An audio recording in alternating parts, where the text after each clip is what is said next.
Good morning, Daybreak watchers. We're going to get going in about 25 seconds. All day long on 92.7 WMDX. Finding support for my child with ADHD felt overwhelming. I didn't know which direction to take, but Understood.org's resources helped guide me. Now I have the tools I need to keep us moving forward.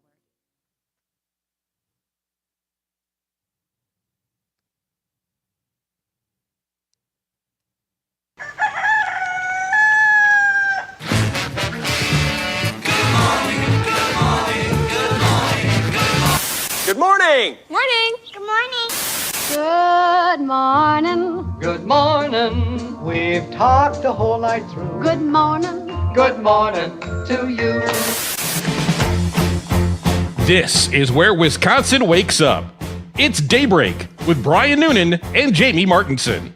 Here are your hosts, Brian and Jamie. Good morning. Thank you so much for joining us on this Thursday. It's 6 minutes after 6. You're listening to the Civic Media Network. My name is Jamie Martinson. And good morning, I'm Brian Noonan. Glad you're with us. If you want to get a hold of us throughout the morning, 855-75-CIVIC, 855-752-4842. If you call in, be nice to Parker. He answers the phone, and he's mocking Frank today, which makes me even happier. Frank has taken so many hits this week, baseball-wise. Started on Monday when I got to sport in a very low-key boasting manner, my Sox jersey, because, you know, the Sox beat the Cubs over the weekend, 2 out of 3 games.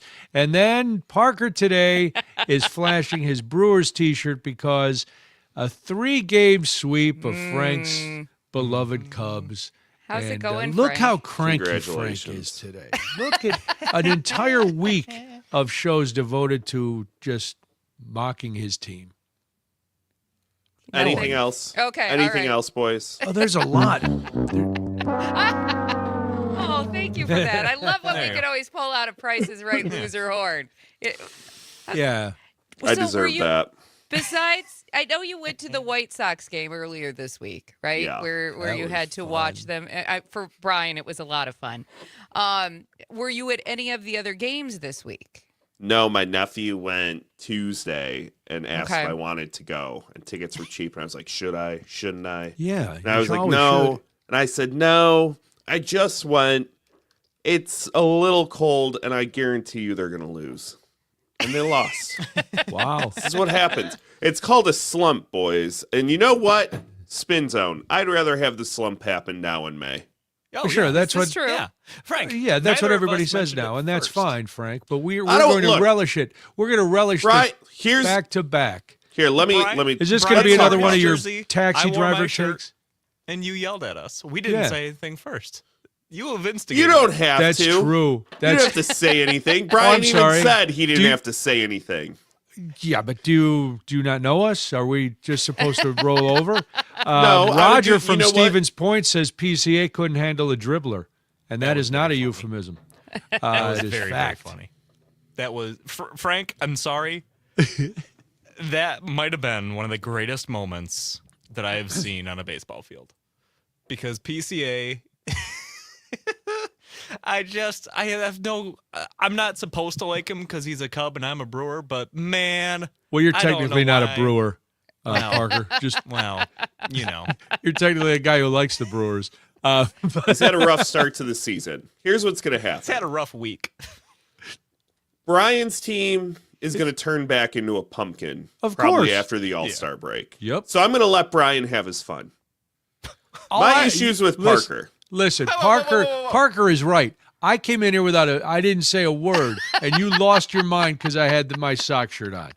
Yes, did You I knew wear what you were shades? doing. Of course I did. I'm not stupid, but I didn't have to. I didn't have to mock, and I also have no illusions of greatness for the White Sox. But I do take joy when they beat the Cubs, especially 2 out of 3, and in a dramatic fashion. Well, everybody likes a good, underdog rally story. I mean, that's the greatest Not moment everybody. in sports. And Well, most Not me. not you. Not the victims of said moment. Well, and everybody who's a Southside fan relishes moments when the Northsiders can be beat. You know what pisses me off the most? Everywhere I look now, Economics? I see this. Well, that too. I see the stupid "Feel the Momentum" banner for the White Sox. So that's their Where is slogan this year. I've never. Oh, is seen it? It's everywhere. I In the haven't city, seen it. it's I haven't everywhere. seen it at all. As I a don't White- feel the momentum. momentum. As a White Sox fan, Brian, feel the momentum. Do you go with that? Is No, that it's listen. Are you feeling it now? Again, Are you feeling it now, Mr. Krabs? all Frank? all I take joy in, I take joy when they're doing well and it's nice, but I don't I have very low expectations. So when they exceed them on a weekend series, now they may go to Wrigley if they do it again. Do they have another series I against think in them? August. Yeah, they might go and get their rumps handed to them, and then Frank will come on, and I will have to take my medicine. But It's for different right now, though. It's not as fun being the Cubs are expected to be good this year. For me to come on with my By Cubs who? jersey after winning by the experts, not that they know I was anything. going to say, who are these so, experts? Yeah, who are the experts? Bunch of in what? losers. Right. My issues with Parker. Okay. Why are you picking up Parker? I also Because didn't it's say he's one of Parker's the- team. Because he You plays said it for the to me. Brewers. It's Parker's team. You mentioned my shirt. Do you know what and bothers then me about the flipped me Brewers? off. I didn't say a word. At no what point, is your beef with the every Brewers? year in and year out, they're an average team. Today, they're really good this year. Don't get me wrong, but they somehow they had the best record in they baseball have last year. I listened was to gonna me. say, They have players Wow. on their roster that are not supposed to be good, and they become Hall of Fame era hitters post All-Star break, and it happens every single season. Coaching. Sure. Yeah. Man, Frank hates you because he ain't you. Daniel Vogelback is a hitting coach. I love it. Wow. I'm sorry, Frank. This is just the way it is. I know this is the way it is. This conversation took an ugly turn. It's starting out on like a low It's, note this morning. Had to go from dealing with the Cardinals every year to the Brewers now.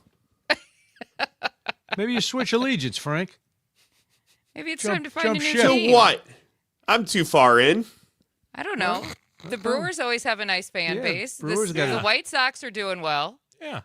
It's an easy drive. Yeah, we up can't. to Miller Park. Frank wouldn't come to the White Sox. There's Yeah. always room in the fold for new fans. We Frank. don't, say anybody can't join. Let me very tell you accepting. something. Here's what I'll say. I really enjoy going to Miller Park. I'm not calling it AmFam. I'm not either. Thank you. I like it. I think the food options are great. It's a very welcoming atmosphere. I like the stadium. I like the tailgating. Okay. South Side, Yeah. I'm not going to. You I'd said go the other day how much you liked going to that park because of the food options. And I like the food you said all options, of it. and You- on the 100 level, if you're sitting above that, you're not getting those food options. I learned. No, well, Well, What? Well, every park has that, though. yeah. I mean, there's certain different. point. Yeah, there's things at AmFam I can't get if I'm up Right, in the sky. Yeah. right. So you welcome, have, yeah. welcome to modern baseball, Frank. It's not an egalitarian just system. modern sports in general, right? That's Like right. there's even if you go to Lambeau, there's certain Well, I'm level not if going you're there. if you're on, well you should because if They don't want you because there, it's Frank. fun. they don't. But they're so nice at Lambeau. I mean, it's like it's ridiculously nice at Lambeau. They really truly are. Ask any fan. Talk to Lions fans. Talk to Cubs fan or Bears fans. Anyway, let's stay in reality for a minute, Jamie, before we get too far into No, fantasy. No. I know will they're. tell you that the workers there are incredibly Well, nice. yeah, No, I agree with the that. staff. Yeah, Yes, I I will wasn't give you the talking staff. about fans. There's always Oh. ribbing that goes on between fans. That just always happens. I get that. I'm not naive. Well, I've it's been not to like the if Lambeau. Packers fans come to Soldier Field, the staff Right. is spitting in their food. It's I will say, at one point when before Minnesota got their new stadium, and I'm not trying to pick on the Vikings fans. Maybe it was just animosity between the Packers and the Vikings. The staff wasn't always super nice to the fans of Packers either. Well- They So weren't nice to it anybody was- because they were working inside a balloon. It was This a is true. horrible. This The is true. Hubert H. Humphrey Dome. They were just could scared at not any have been moment it was worse. going to pop and they were going to, end up in orbit somewhere. But my point to all of this was even at Lambeau, if you go, there are certain levels where you aren't afforded the same food options, right? Yeah. Like you're just not, because compared to if you're in the lower bleacher section or whatever it might be, you're The just not haves afforded will all the always same have, and the have-nots will eat a cold hot dog. That's how it goes. True. Hey, Dower Dog Day on Monday. I'm excited. Ooh. Mm-hmm. Oh, did you finally get tickets? Yeah. fam? Where are you sitting? At The moon. on Monday. But you get to Roughly eat the hot dogs moon. for $1. But I Do you get hot check dogs with for- work? No, see, What do you mean it's no? No. It's Memorial Day, so I was like, it's probably not worth asking for his. Oh no, Parker. no, those tickets were gone. I think I needed 6 or 7. I think 6 tickets I needed to buy. yeah. That's a lot. So I was like, it's probably not even worth asking for the company tickets. for Roger Memorial Day. over on the text line saying, actually, Murphy made the gutsy decision to appeal to overturn on the safe call of Mitchell's throw in the bottom of the first. There were- Frank, anything to that? No. No. All What right. am I? Parker, break it down. Yeah, Parker, let's Bring go it down, to you. Parker. You obviously Pretend have you're a on your. much less Wait a jaded minute. view Let's let today. Parker. It's you make the call or call the whistle Make- or blow a call Call. or what is it? Make the Make call. the call. Make the Saturday call. All right. mornings, 8 a.m. Yeah. The first 2 innings were very funky. It was a really weird couple of challenges there with that one, and they got them all right. To their credit, they got them all right after review. The catcher's Frank interference. Catcher's interference. They hit a lace. Like, Brian, you seem to be enjoying the fact that Frank is upset. No, I'm enjoying the fact that these two are going at it. It's and I could It's just throw in a hand grenade every once in a while. quip and see every what once in a happens. while, Yep, right? just- Yeah. that's- Okay, I got you. Sometimes I you got gotta That's my start the morning payback for the slower. taxi driver comment.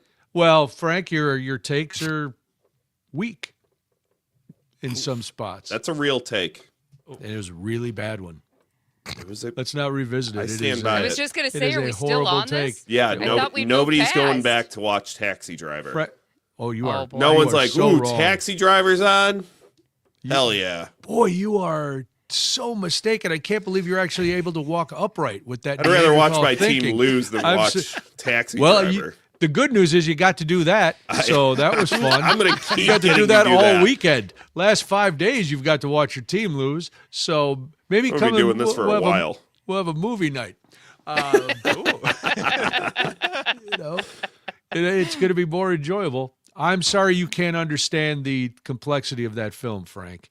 It doesn't have talking bears and pigeons who, fart songs and everything Pigeons. else. Yeah, whatever else the cartoon movies you enjoy are. But that's okay. That's all right. Well, that was a fun start to the morning. That Wow. was something. Got a little spicy there. Yeah, for I a like moment. it. Parker, way to stand up for yourself. And for all you sports fans out there, Well, it's- please go check out, if you haven't already, our interview Taxi with Tammy driver? Baldwin yesterday Oh, Oh, yes. about the For the yes. Fans Act Yes. over on YouTube and socials. Yes. yes. Because and if you- Spotify.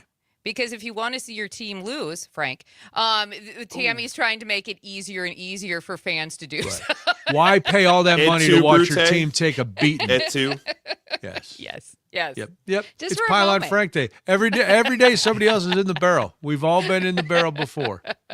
Welcome Find to myself in the barrel quite a bit. Well, you pry the lid off and then jump in. What are you going to do? We're not going to ignore it. We're going to seal you up and roll you down a hill. Sometimes When- you just have to point out the things in life, Frank. When we come back, how much screen time do you allow your kids? And are you spending too much screen time on screen? We'll talk about all of that after this. It's Daybreak. I'm Brian Noonan. I'm Jamie Martinson. Thank you so much for joining us this morning, 6:19 on the Civic Media Network.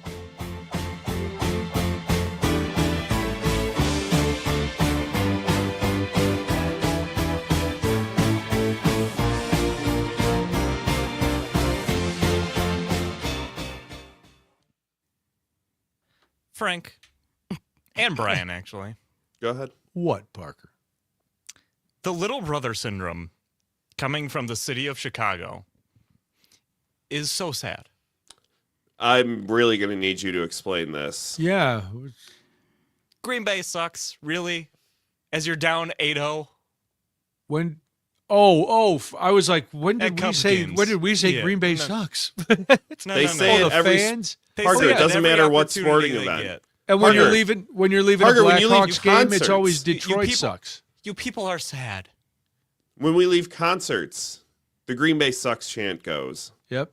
And Detroit sucks when you're Do you leaving know the why? UC. It's the one thing the Because city you're little brothers.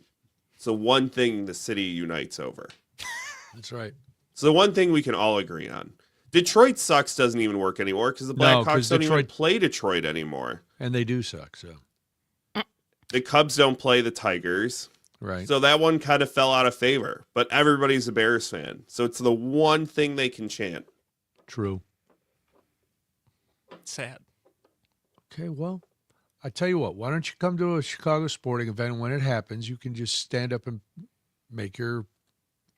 Well, make no, your- that's the your stupid piece. thing is I'm not going to do anything. John. What am I gonna Yeah. do? I Go 1v50. They do, John. They do. They do. Yeah, I'm not John. going to lie. You are correct. I have a feeling that may go away if the Bears continue to be good, but there will always be that rivalry. No. There will always be the It's not hatred. going away. well, we won't have to worry that much about it. The rivalry will never go away. It won't be a worry. I guarantee you Green Bay sucks chant will echo through the halls still. Yeah. Guaranteed. I think the better you get, the more you'll say it. Probably. How often do Packer fans chant and the Bears still suck? During Bears week, probably. That's it? I think. I'm going to do some research on that, Mr. Olson. I don't know. 15 seconds.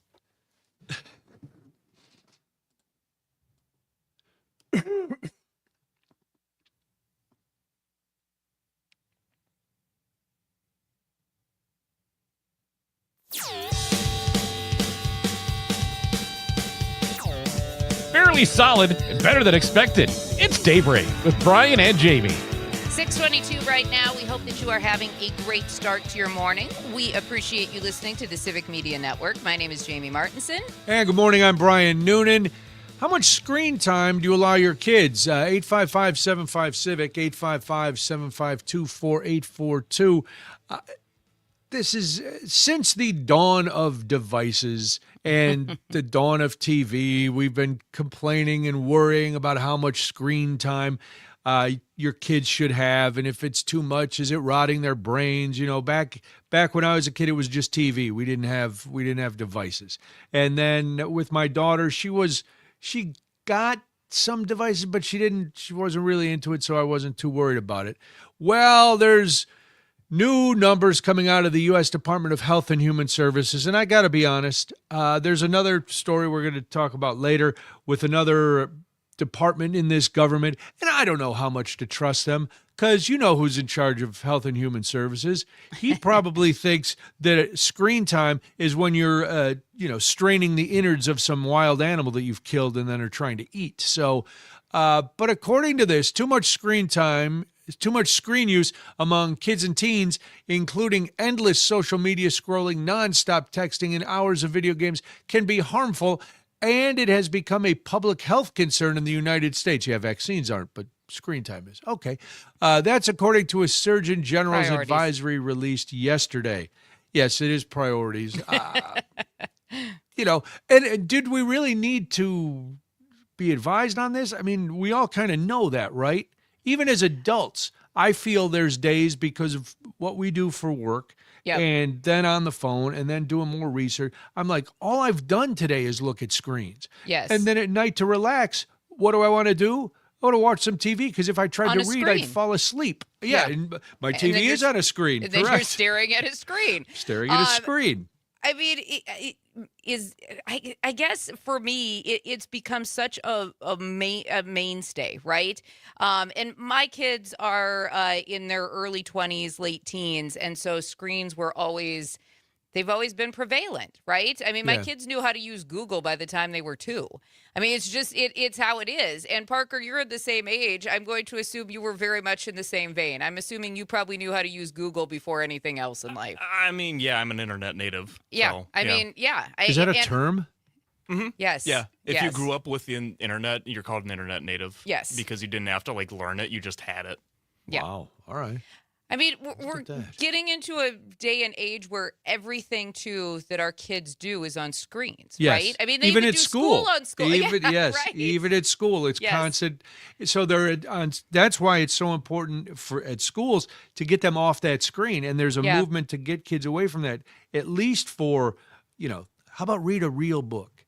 How about? And I understand it's easier to grade things. It's easier to see progress right away if the kids are doing their work. There's a lot of benefits to having the kids on the screen because then kids can move at different speeds too. But then once school's over, you got to figure out a way to curtail that, I think. So the advisory warns that exposure to screens often begins before a child's first birthday and increases with age. It notes that the amount of time spent on screen reaches an average of 4 or more hours per day by the time a child becomes a teenager. And I guess that's not all for recreation. I'm hoping Right. And that it it's might not not all all for be recreation. it might not all be handheld devices either, right? Or even a computer screen. It might be referring to TV screen as well, right? Or is it just the devices? I don't know if they break it down enough for that. I don't know. Well, that. the advisory did say that half of adolescents admit that they lose track of the amount of time they spend on their phones. So I'm guessing when they say screen time, it's phones and Okay. Do people even use iPads anymore? I don't because everything's in your phone, right? I know, Your phone that's the is thing. just as convenient as any sort of tablet. Well, and I have an iPad that I use occasionally, but it is much more cumbersome than just Yes. do it. Except I can read it easier. But I will honestly say the only time I really pull out a tablet is if we're traveling and I have to fly because I'll download movies onto it Yeah. because the screen is a little bit bigger than Little my bit bigger. phone. Yes. Right? And so I don't have to squint to see the screen kind of thing. Not that my phone is that small. I can't watch a movie on a phone. I it just- don't love to, but I really don't like to fly and not have anything to do and then be trapped and feel like I don't have anything to do, right? Like for an iPad, that's an okay size for me. Like Sure. I can watch. Okay. But there's something about here's another hot take for Cinemaphile Frank. A film is meant to be seen on a bigger screen. Bigger screen. Bigger right. screen. So even upgrading from a phone to a tablet on a plane is enough of an upgrade for me. But yeah, I mean, what can you do if you have a teenager and they're on their tablets or the phones or whatever all the time, other than try maybe on the weekends to get them to do something else? Right. But isn't that kind of a lost cause? What am I supposed to say as a parent when my entire life, for as long as I can remember at this stage, has been tied to devices, between meetings, between trying to keep up with the email. I mean, I can't, that was always the part for me that was hard as a parent, because yes, I understood that my kids needed to be outside. They needed to get off the screens, but same thing could be said for us as adults, right? Sure, because of our course. whole lives are tethered to them as well. So it really makes us as adults and parents look hypocritical when we're like, please go outside and, get some fresh air. And then we've got our heads buried in our own devices, Yeah. right? So It's very, and I catch myself and I'm like,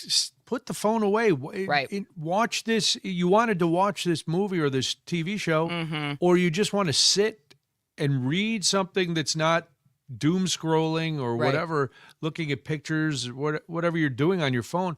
And it's hard. It's is. hard. But and the advice they give, these calls to action that they released with this advisory, are the same. Oh, have your kids do their homework first. Well, their homework is probably there's a good on a chance they're screen. home on a screen.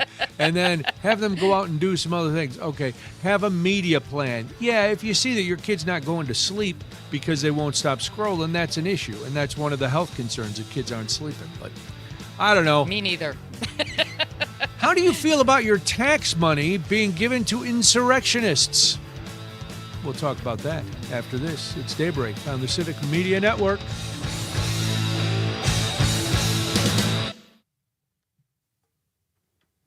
I have, because during college, I wasn't happy with my screen usage. Too much or too little? Far too little. I wasn't using it. I wasn't playing enough video games.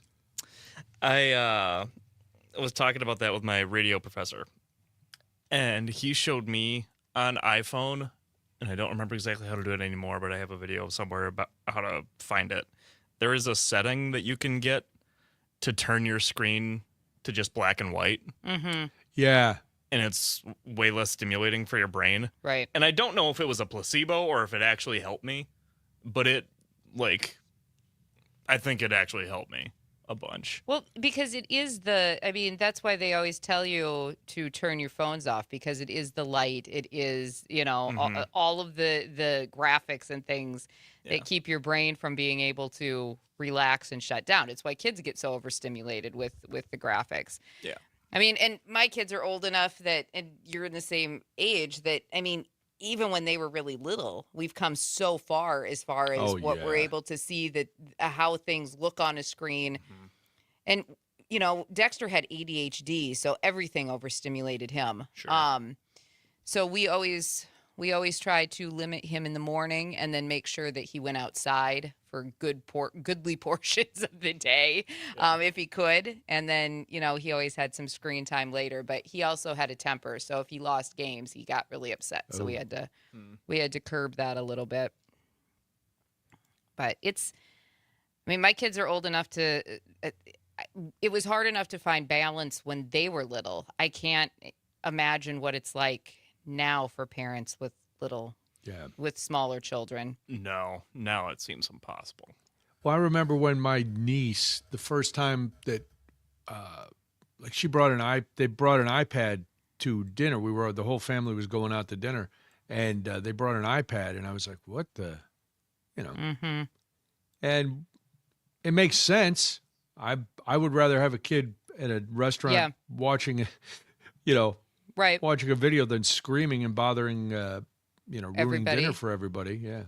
We used to do that with especially Dexter, because he would get instantly quiet when you put headphones on him. Oh, okay. And if you played like music, and it was very therapeutic for him and how his brain worked. That makes sense. So we would do that at dinner and then have like music loaded onto it, so that if it got to be too overwhelming, he could just decompress with music and things like that. So, and he did that periodically.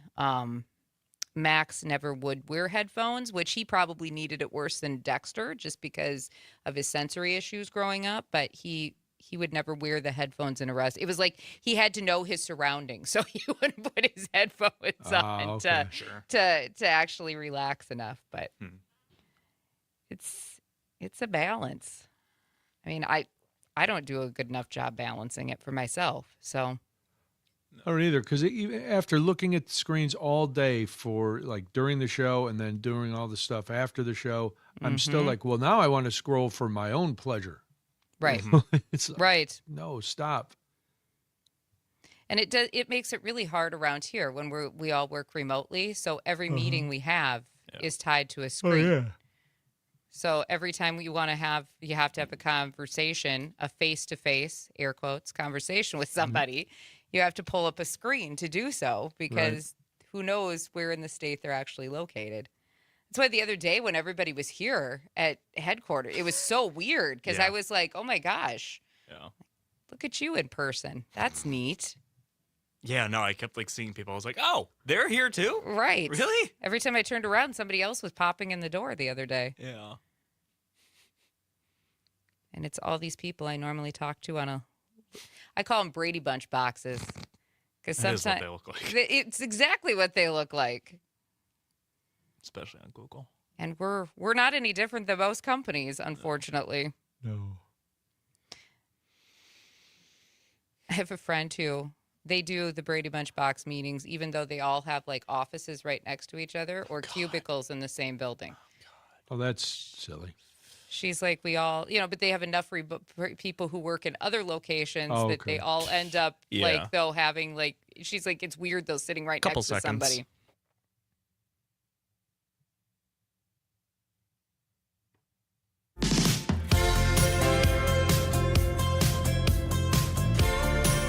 Want to join in on the conversation? Call or text 855-75-CIVIC. Now back to Brian and Jamie. 6:35 right now. Thank you for joining us this morning. If you're in Madison, listening on WMDX, or in Eau Claire on 93.5 The Tap, or even in Wisconsin Rapids on WFHR, we appreciate you joining the Civic Media Network. My name is Jamie Martinson. And good morning. I'm Brian Noonan. Glad you're with us.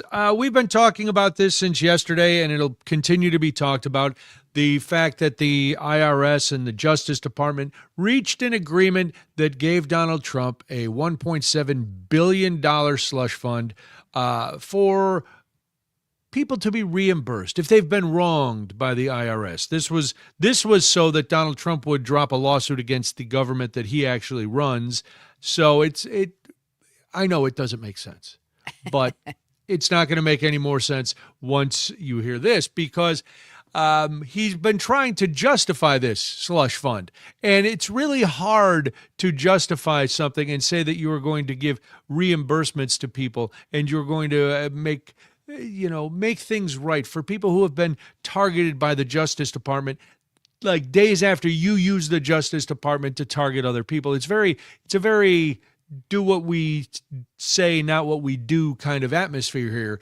So on Monday, the Justice Department announced the establishment of this $1.776 billion anti-weaponization fund to compensate MAGA allies that the president believed were wrongfully targeted by the Biden administration.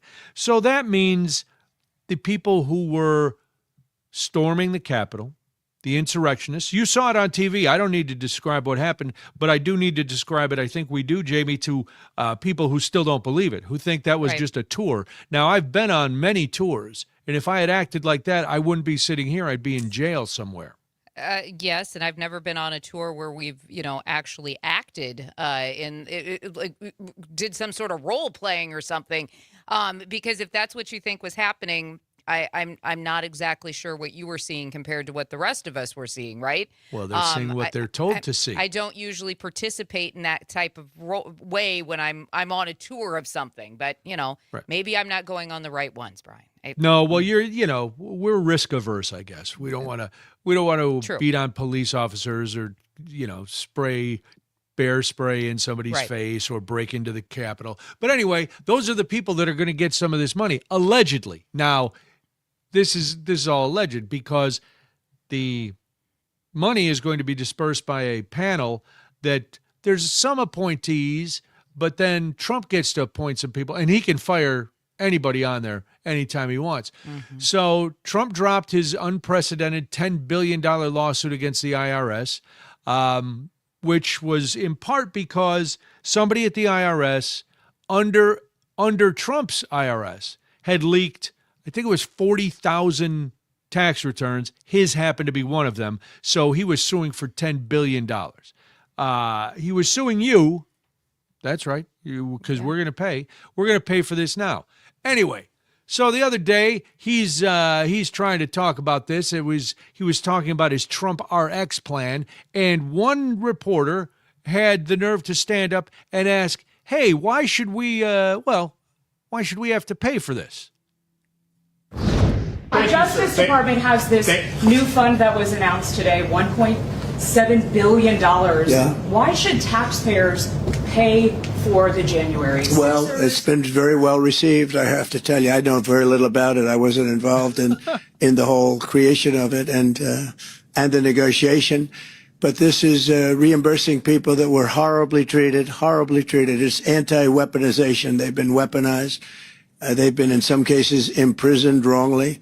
They paid legal fees that they didn't have. They've gone bankrupt. Their lives have been destroyed. And they turned out to be right. I mean, it was a terrible period of time in the history of our country. And they worked on it. I know the Justice Department, it's really been working on it very hard. There's been numerous other occasions over the years where things like this have been done. But these were people that were weaponized and really treated brutally by a system that was so corrupt, with corrupt people running it, and they're getting reimbursed for their legal fees and the other things that they had to suffer. You mean the people who basically desecrated American property were put into jail for doing so, were pardoned by this particular president, where a lot of them have ended up back in jail because of other crimes that they've committed since said pardon. Am I clear on who we're talking about? You are correct, Jamie. Okay, those are all the right. people. I also think it's a little Freudian slip. A number of times, instead of saying the Justice Department was weaponized, he said these people were weaponized. Who would have weaponized them, I wonder, as you stood in front of them that day and telling them you would never be successful by being weak and quiet, and he was going to march with you to the Capitol. And so somebody weaponized these people. The Justice Department, there's a difference between prosecuting people who have done something wrong and trying to go after people like James Comey or other people that you have actually had your lapdog former personal attorney go after as the acting AG. He's not even the AG yet. He's just the acting AG. But we've got him going after and using the Justice Department for weaponization. I mean, the one thing that I keep thinking about with this slush fund, there's many things, by the way, that I keep thinking about with this slush fund. But the one thing that I keep thinking about is most voters, I don't care where you fall politically, we can all agree that, we want our taxpayer money to be used responsibly. That was part of the Republican movement for a really long time. Yeah. Fiscal responsibility. Exactly. So if you're a Republican voter, if you're an independent who leans a little bit more to the right as far as how you vote, are you okay with all of this taxpayer money going to basically past insurrectionists that were prosecuted for real crimes? Are we okay with that? Because that seems like a far cry from where the Republican Party has always been and what they've normally believed. And I can't believe even their own voters are okay with this type of action. I don't understand. It's not connecting in my head. Well, that's it. You saw what you saw when it was happening. We all did. Do you believe when the president says he had very little knowledge of what was going on? I don't believe that for a second. This is all part of his plan to just keep getting richer and richer. I think he may be starting to overplay his hand, though, because things like this, it's so we don't know all the facts. We can theorize about all the money being made from these prediction markets, because it seems pretty obvious that a lot is going on, and the fact that he makes these bold pronouncements, then backs off, and it's affecting the market every time. We can assume, and again, we don't know, this is just theories, that people in the administration, including the president, are probably making a lot of money with the prediction markets. So that's kind of behind closed doors grift. This kind of thing is so far out in the open, and these kind of things they will get attention. They're the whole ballroom thing, this thing, it's becoming almost too much to ignore, I think, even for some Republicans. Well, we're going to get into that a little bit this morning, yes. on how some of the Republicans are starting to feel about things like this $1.7 billion compensatory fund, whatever we want to call it. If you want to chime into the conversation this morning, 1-855-752-4842, 1-855-75-CIVIC. How do you feel about your tax money basically going to insurrectionists? Because let's also point out the fact that on the president's first day of his second term in office, Brian, he granted clemency to nearly 1,600 people who had been convicted in connection to the January 6th attack on the Capitol. How many things are going to happen where we say that should have been the end of it? He should have been done after something like that. We've been for 10 years. We've been saying those kind of things. We are essentially rewarding political violence at this point. That's what we're doing. He's buying the loyalty of people he knows will do whatever he says down the road. So you can, I theorized about something yesterday. I don't want to do that again, but I will say, use your imagination. Look at how he's trying to fortify the White House. Look at the fact that every election is going to be rigged, or that some elections maybe won't happen. and then look at the people that he pardoned and is now going to pay and wonder, well, why would he need all these people? I guess if you're listening this morning and you're trying to make heads or tails, because it is there's a lot of ins and outs of this one, right? And there's a lot of things that are at play here. But really, I mean, if you are somebody who's listening this morning and you're like, okay, he started this fund, think about it like this. You're sitting there, you're trying to basically figure out a way to pay for groceries, bills, all of that. We know what the economic ramifications of the war in Iran have been and of the tariff policy. But now you basically have this fund that is paying people with your money for basically crimes they committed. That's what this all boils down to. So while the rest of us are trying to make ends meet, our taxpayer money is going to fund people who broke crimes in a very public manner. Yes. That's what this is going to. Yeah, again, to your point, and it should be the most basic thing. Do you want if there were people vandalizing stores in your town, right? And the mayor gave them money because he said that, the police department, not for legit police problems, but just because they, they didn't like the election of your town. Right.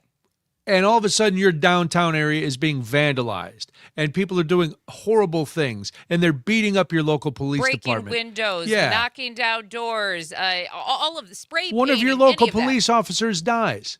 Yeah. You watched it. You didn't hear this secondhand. You watched it happen. How would you feel then? Right. I'm guessing you wouldn't want your money going to pay for those, just like I wouldn't want my money going to pay for somebody who's arrested for carjacking or murder or anything else. They committed a crime in front of everybody. I don't care their motivation. I don't care if they were swept up in the thing. We've all been in crowds. Mm-hmm. And we're not going to relitigate what happened. We all saw it. We all know. There's no question. You can't gaslight an entire world because the entire world watched this. Is there taxpayer money going to the officers that were trying to protect the Capitol that day? No. Okay. I just wanted to make sure we were clear. No, because they weren't convicted of anything, Jamie. They weren't weaponized, or the DOJ wasn't weaponized. He couldn't decide who was weaponized. Was it the DOJ or was it the people? Well, and in fact, with the officers, we're trying to basically diminish what they did that day by hiding plaques in their honor and basically saying that they went too far. I mean, this is what is happening right now as we watch what this administration continually tries to make January 6th be in their narrative.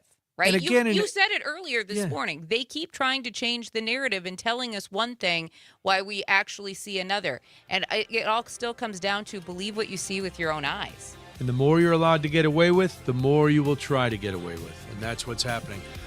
All right, we'll switch it up a little bit. What's the most money you'd spend on a ticket to a sporting event? We're going to turn our sights toward Lambeau and talk about a particular game. I'm Brian Noonan. This is Daybreak. I'm Jamie Martinson. It's 6:48 right now. You're listening to the Civic Media Network.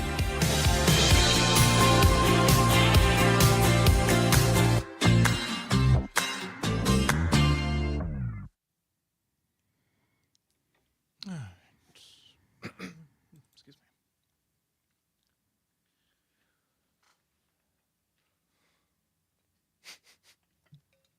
What's so funny, Parker? The Sergeant Schultz reference. Yes. I know nothing. Well, they all use that. Mike Johnson uses it all the time. I don't know anything about that. I didn't read it. I don't. Well, what are you doing all day? I know nothing. I see know nothing. nothing. Well, they're very rarely in session, so he should have some time to actually do some reading. And is he the one who monitors his kids? Don't he and his son have that weird? Yeah. They're all very strange human beings. They're all like repressed freaks, and they want to get in everybody else's business.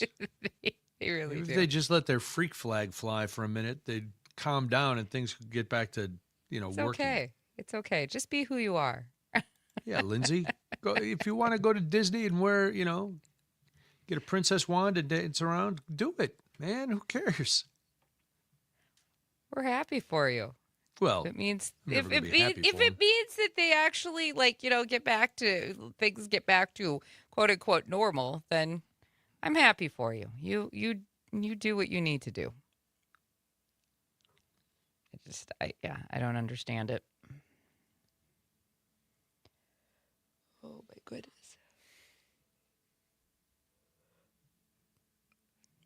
Daniel over in YouTube chat says, "Happy Thursday. Hello all. Good morning." What's up, Daniel? How you doing? Hopefully you're having a good day. It's going to be another lovely day in Wisconsin, though. It looks nice out.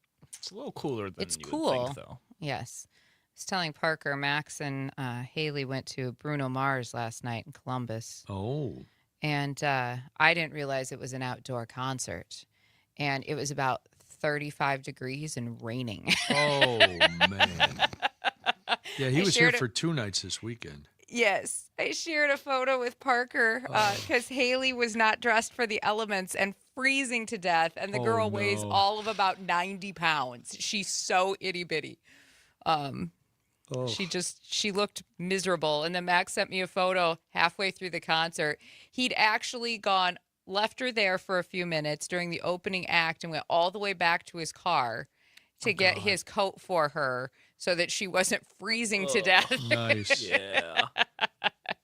Because why do I think that in the parking lot there was the conversation, you should bring your coat. It's kind of cold. I don't need my coat. Yeah, I'm sure. And there then was. I'm free. And because we've all had that conversation.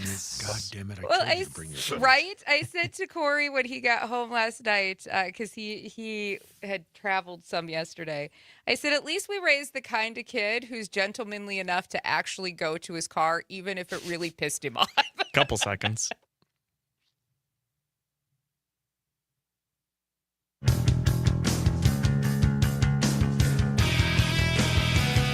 Local voices, statewide impact. It's Daybreak with Brian and Jamie.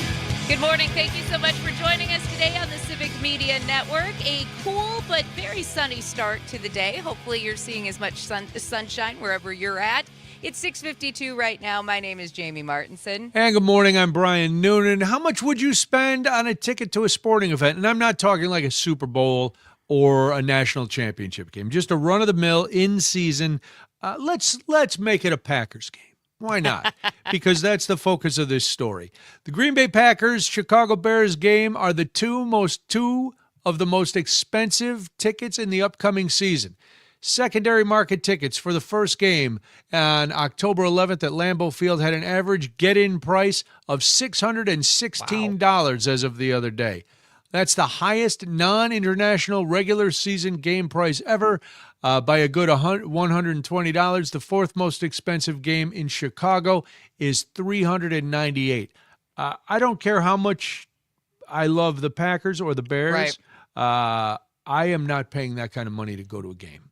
Not a chance. It's ridiculous how much we have to pay for sporting events. Is it not? I mean, yeah. I mean, I mean, this is supposed to be a tradition, right? You're supposed to want to go support your team, and you're supposed to want to help the local economy and all of that.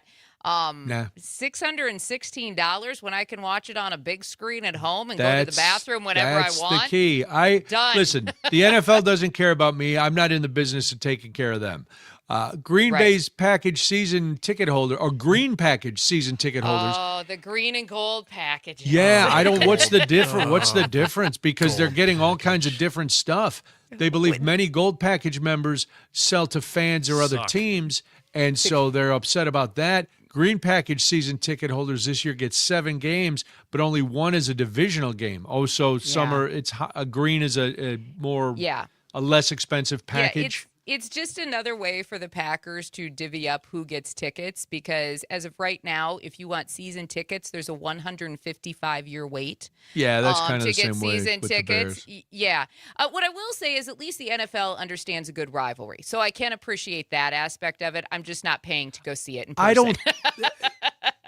I think it's the secondary market more so than the NFL. Yeah. The NFL is the tickets for a regular season game are very high anyway. It doesn't They matter are. where you're going. Here's what I'm going to say, though. I'm going to get on my little Packer soapbox for a minute. All right. If you are a gold ticket holder and you can't make it to the games this year, please make sure that you're selling to another Packers fan. Because gold package, this is a problem that Lambeau actually has. The team itself will actually put out memos saying if you are a gold package holder, please try to sell on the secondary market to another Packers fan, because there's actually been times that those gold package holders will sell to whoever will buy the tickets. And I get it. You want to get a little bit of money back. But then all of a sudden, most of the stadium is the other team versus the Packers. This is an actual problem that they have at Lambeau. The team actually has to get involved. The team also has to get involved to tell the fans not to, do the wave when the Packers are on offense. But that's a whole different story. Yeah, come on. Stop. Packers fans are not great fans as far as being there in person. It's an ongoing problem at Lambeau. Right. Okay. The older crowd doesn't want the younger crowd to stand. They actually, some of them, not all of them, some of them will actually get upset if you're a younger person and standing, and because they tell you to sit down. There's a little bit of animosity amongst their own fans based on who gets tickets and all. It's all right, a thing. Packers fans, you hear what Jamie's saying. It's Agree or disagree, and I'll fall on the side of one. Stop the wave. It's stupid. You don't ever have to do it again. Thank you. Yes, please. No, the wave is done. There's no waves in Green Bay. Even on the Bay, there's not. The little no. We don't need that. And two, you don't have to stand the whole game. No. If you have a seat, sit down. People paid a lot of money to sit in the stands and see the game. They don't want to be looking at your backside. Of course, if there's a huge play, you jump up, you high five, you scream and yell, you celebrate a little bit, then sit down. There's a lot of off time between plays. You don't have to be standing all the time. We get it. You're a big fan. Oh, there's your TJ Watt or your JJ Watt jersey, whatever Watt brother you're wearing. Your Donald Driver jersey there. I know there we go. I know he's found a Packer. There you go. Reggie White. There's your Bart Starr jersey. You see a lot of those still. You do. Oh, sure you do. Why wouldn't you? You still It's see a kinda ton cool. of Peyton jerseys. Of course. You want to pay tribute to the greats. Yeah. So is there another team that has to basically put out memos to their own fans, though, of how to be a fan in person? I think there's a lot of places that tell them to be quiet on offense and make a lot of noise on defense. Like, there are times that Matt LaFleur, and this is not a joke, Parker, you can back me up on this. Matt LaFleur, before big games, actually has to get to the podium when he's addressing the press and take a moment to address the fans and tell them how to be fans in their home stadium. This is a thing that he has to regularly do during the season. Yeah. All right, well, I'm going to we don't get out much here. I don't like to be a common. I don't like to be amongst the people. I don't like to be, I'm a man of the people, not a man with the people. But I'm going to side with the fans on this one. Adjust how you're going to play. If your team, offense? When you're on offense? Parker, I understand. But on offense, who cares? You go into enemy places. The other team's not going to be quiet for you on offense. So you learn how to play. These people are there. And common sense, if you're a real football fan, hey, let's quiet down so they can hear the count and they're not distracted. And let's not jump up and down like idiots while they're trying to get everything done. Troy is listening on WMDX. He says, green season ticket holder here. The first thing I do when I get my seats is tell the people in front of me to stand all they want so I can too. There we go. Thank you, Troy. Thanks, Troy. All right. Well, the first hour is in the books. When we come back, it's some neat stuff you need to know. And we have all of that here. My name's Brian Noonan. This is Daybreak. I'm Jamie Martinson. I'm sorry. 6:59. You're listening to the Civic Media Network.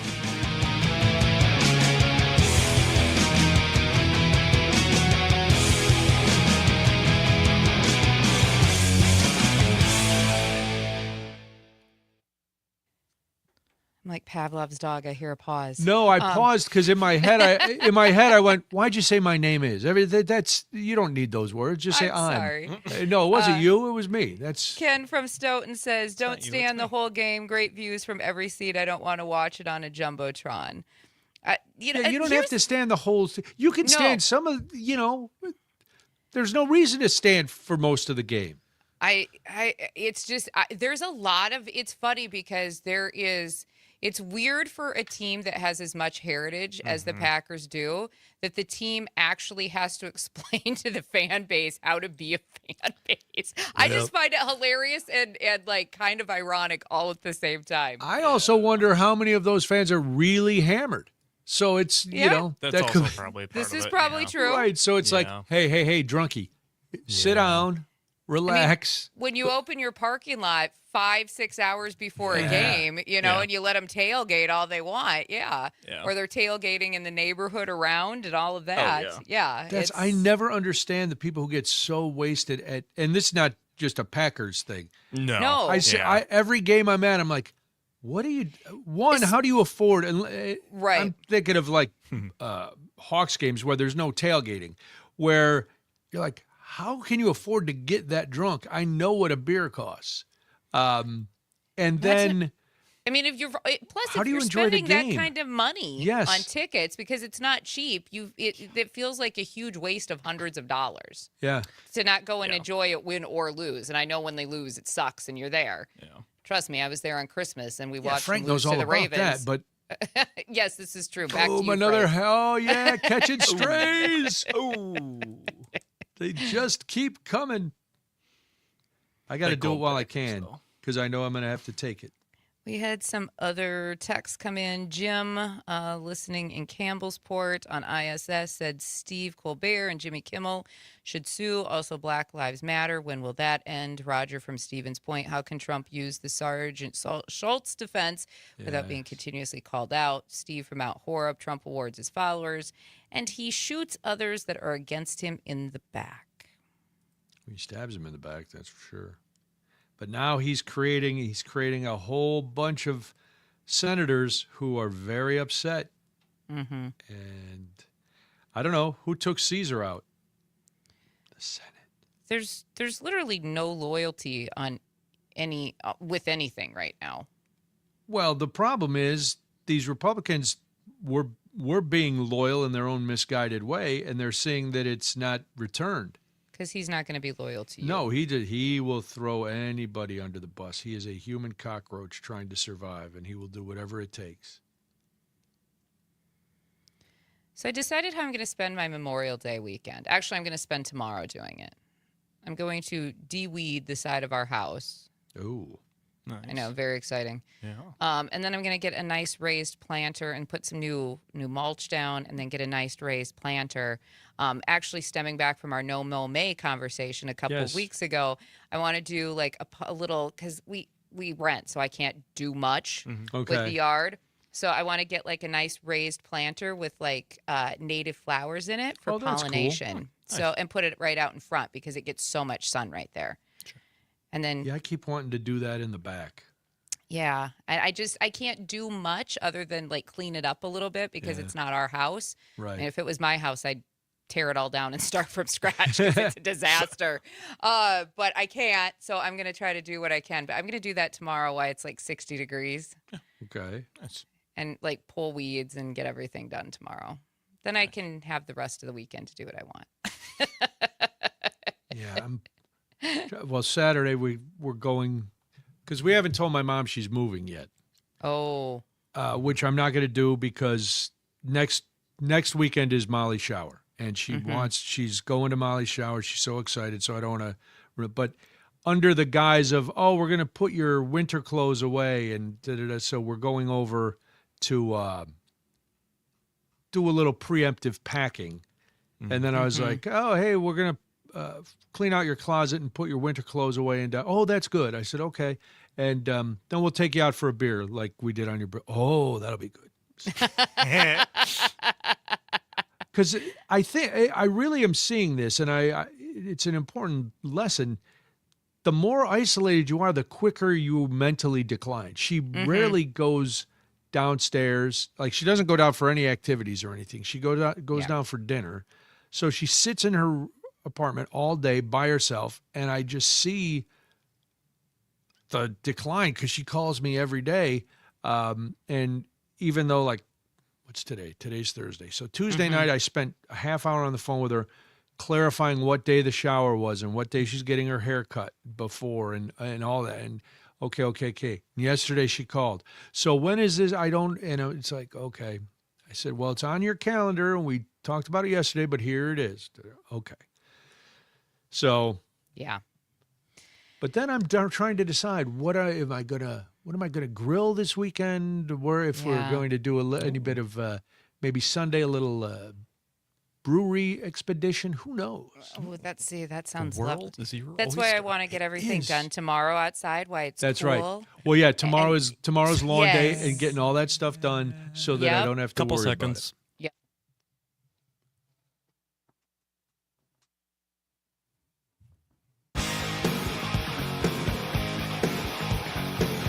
Wisconsin wakes up here. Back to Daybreak with Brian and Jamie. Good morning. Thank you so much for joining us today on the Civic Media Network. It is 6 minutes after 7 now. My name is Jamie Martinson. Good morning. I'm Brian Noonan. Glad you're with us. It is the top of the hour, 7:06. So that means you're probably getting ready to go to work, getting your kids ready to school, and we have all the you need to know. It's a wake-up call in more ways than one. Time for some you need to know. It'd be so much easier if we could just say that.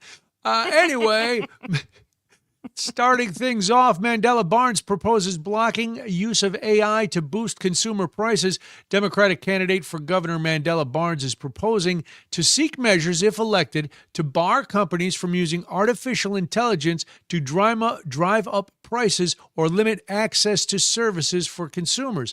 The former lieutenant governor's proposal includes measures to ban companies like Instacart and Walmart from using AI to implement dynamic pricing, prevent health insurers from using the technology to deny insurance claims, and fine companies like Meta for enabling e-commerce scammers, according to a proposal shared by his campaign. The proposal read, billionaires and greedy corporations are using AI to rip off Wisconsin families. Insurers are using AI to deny health care claims and raise premiums. Large grocers like Walmart are setting different prices for the same goods based on your internet history. How would he implement such rules? Well, that's still unclear. A campaign spokesman said Barnes would work with the legislature to pass the AI regulations, which would be enforced by the State Department of Agriculture, Trade, and Consumer Protection in cooperation with the State Department of Justice. I hate dynamic pricing. Yes. I would especially hate it on my groceries, so that makes sense. I also think too many people are getting denied for health care claims, just like if you're trying to get a job. People never see your healthcare claim. It's fed into a computer, and there we go. So I love these kind of plans. I'm always skeptical. I'm excited to see more. Right. I want to know how it's actually going to work. Because on paper right now, I'm like, listen, Mandela, that sounds pretty good. Yeah, of course. We're good. I do love that as you know, the Democratic gubernatorial candidates start rolling out more plans as we get closer and closer to a primary actual election. I love that they're actually thinking about the fairness and the economics of it all, trying to make it better for all Wisconsinites, right? They really are starting to lay out plans that is all about the fairness and making sure that corporations are not taking advantage of people right here in Wisconsin. So I am excited to see more from all of them as the primary season progresses. Yes, because it's obvious they've been listening. They see what the real issues are. And instead of spending their time just attacking the other side, they're saying, okay, this is what we want to do. Yeah. Now we just need a few more specifics on some of these details and we'll be good to go. I will say, too, the one thing that I've been impressed about before we get to this next story is the fact that no matter who you're supporting in this primary season on the Democratic side, if you are supporting any of them or you're still trying to make up your mind, they are doing the real work and they are getting out. Every single one of them is doing work all across the state, going into communities, talking with real voters. So I can appreciate that as well.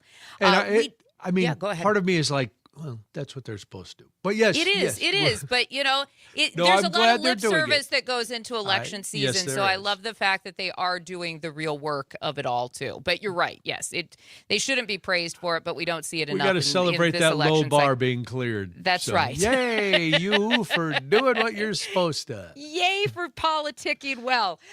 Anyway, we do have more stuff you need to know.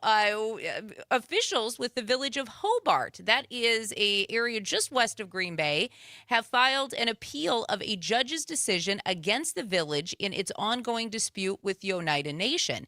The action is the latest in the more than 20-year feud between the village and the tribal nation. Nearly the entire non-tribal village of Hobart lies within Oneida reservation boundaries.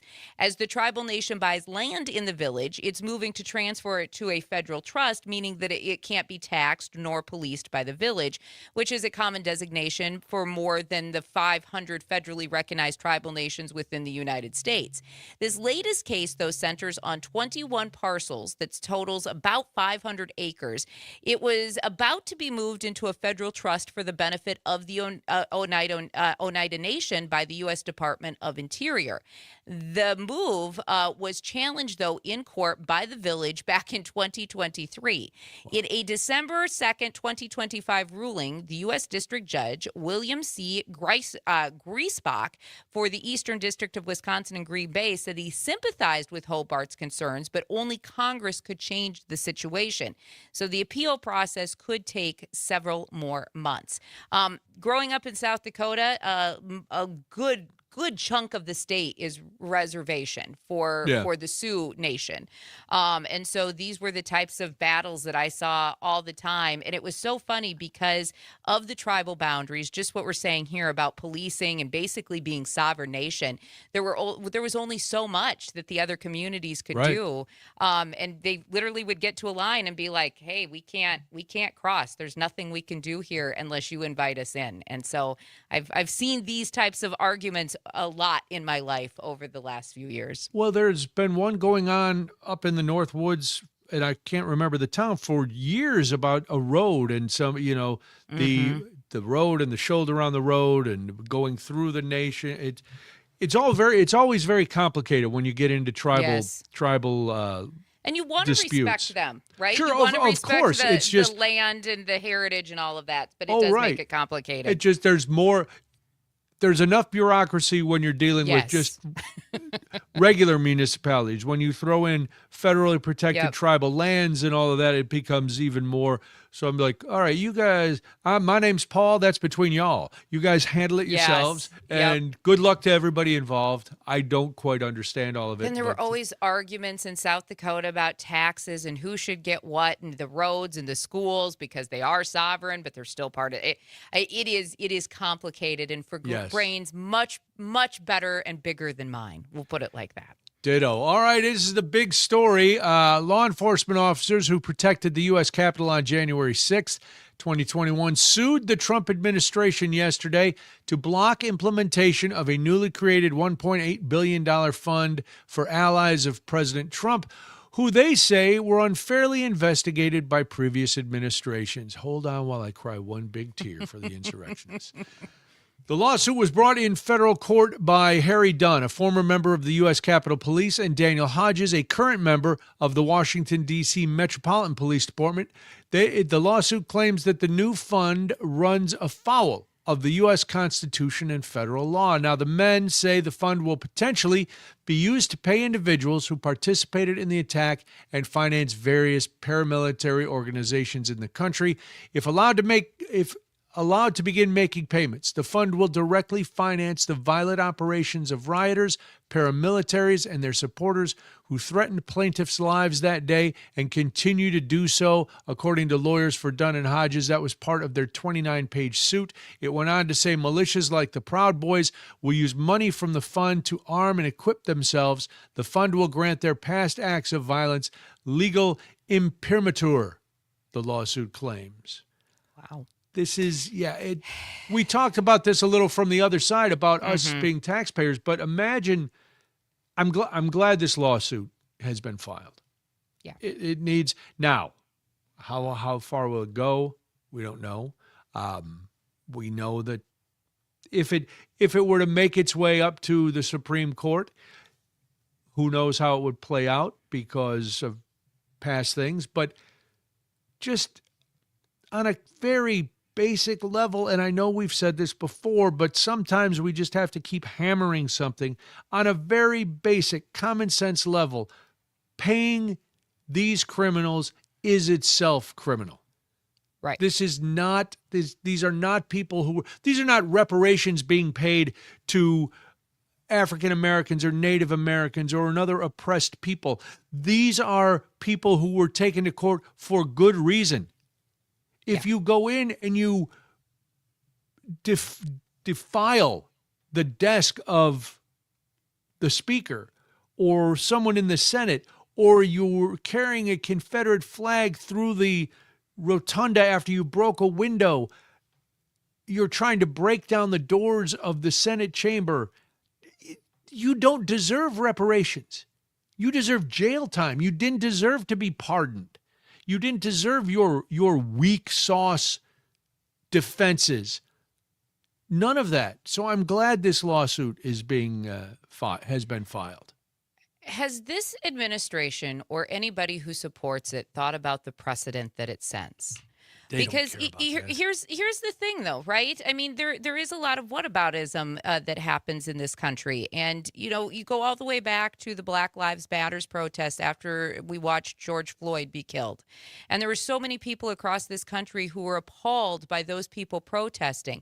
And yes, there were times it got violent, right? Yep. There were times in some cities, Minneapolis is a great case of that. It did get violent. But then there were people who were appalled by that. But then there were people who thought that these were just tourists and that what they did that day was okay. So think about the precedent that this is sending. If you were not okay with the protests of George Floyd, but you're okay with the protesters or the insurrectionists from January 6th, and now you're okay with using taxpayer money to pay these off, think about what happens when there's another president in office. Is this the precedent that we're going to set? Because if you're not okay with one, you shouldn't be okay with the other. And if we're going to set that type of precedent, we're going to say it's okay to attack police officers, but please don't scream about defunding the police. These are all things that you have to think about in your argument when we're talking about this, right? Because one thing is not like the other, and you can't say one is okay, but the other is okay. That's not how this works. Well, it's also ironic that this is coming from the Back the Blue group. But Right. there's one big difference between the two protests that you're talking about, Jamie. Yes. And it has to do with pigmentation. So, you know, and I don't like to play that. Yep. I hate when people play the race card, and I'm not trying to play the race card because, quite frankly, as a white guy, I can't play the race card. It's hard when you're just a Right, white but person, I'm right? just And we've I'm never looking lived at that. this. I'm looking at this, going, well, the sea of people on January 6th all look the same, and the sea of people protesting the Black Lives Matter. There were a lot of people of all different races and very diverse, but we focused on the Black Lives Matter. Well, doesn't everybody's lives matter? That's not the point. So back to this lawsuit, they're saying that this decision to set up this slush fund violated federal rulemaking laws, and that law is the Administrative Procedure Act, and that allows individuals to challenge some government decision-making. The lawyers for Dunn and Hodges say the officials violated it by not following a different provision of federal law that says the government can only settle lawsuits after the Attorney General agrees that such payment, quote, is in the interest of the United States, and they are arguing that it is not. I would support that argument. This payment is extortion from the administration, in my opinion, to make sure I'll drop this lawsuit against my own government, but you still got to pay me. Yeah. And it is, come on, if you don't think this is, a majority of this is going to he and his cronies and not, you know, Johnny Yahoo, who was screaming and yelling on January 6th, you haven't been paying attention. No, we can never accept what happened in our past. Not with things like the insurrection, not with any sort of political violence. It's not acceptable. And then to basically say that the police don't matter at that point. What are we doing? Well, it's timing.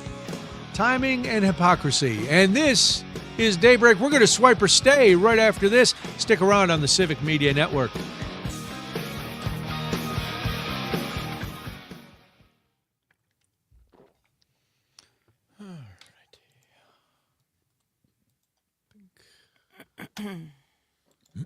Oh, there's Frank with his fancy teacup. Pinky Sally. up. Very, very. Sally. Saw Spam a lot last night. So I'm going to throw my little English accent in. Sally over on the text line says it was reported by trusted news outlets yesterday the real reason that Trump dumped his lawsuit about his taxes. Something to be exposed was a trouble with a phony deadline being filed, and Congressman Jamie Raskin apparently backed that up. I hadn't heard that, but thank you for the text. Yeah, I hadn't heard it. That's why I didn't read it. Let's see. Alicia saying that she's going to spend the Memorial Day weekend with her kids. They're taking her to see Black Veil Brides on Saturday. Black Veil Brides. I don't know what that is. It's a band. Oh, is it? Lacta de Flambeau tribe have the road argument, she says. She's Ah, from that's that it. area. Yes, Yeah, yes, she's Alicia, from that very area, good. so I was hoping she was going to chime Yeah, in. the road. Yes, the road argument. That was, man, I remember talking about that and talking to people about it and all that. Yes, yes. Mark chiming in this morning saying Ron Johnson still calls the insurrection a peaceful protest. Yes. And he says, I still want to know, is Scott Fitzgerald, who arranged the room for the fake electors to meet in December 2020, if he and others like Tom Tiffany knew that the insurrection was part of the Wisconsin sweep plot? I think they all, I suspect that a majority of them knew. I think you had to in order to be as organized as they were. Well, they were taking a lot of people around the day or two before. Mm-hmm. That would only be speculation on my part, but I feel like a lot of them had to know as organized as the entire day was. Frank, I was outside your old house last night. Oh, you see IBC? Yeah, all the neighbors were asking about you. I'm sure they were.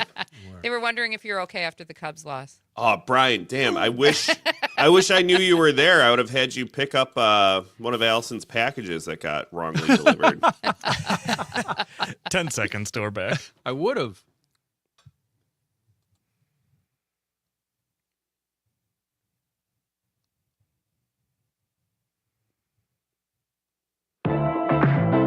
Let's break out of the bubble and see what's happening out there in pop culture. It's Swipe or Stay on Daybreak. 7:22 right now. Thank you for joining us this morning. It is time for Swipe or Stay. We're going to put some politics aside and talk about something little as crazy but a little less controversial. Pop culture. We can do that, right? Our senior producer, Frank, joins us this morning.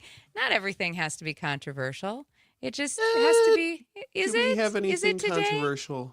I don't think we have any controversy Okay. going on. All right. Good. Rats. Good. I like that. I know.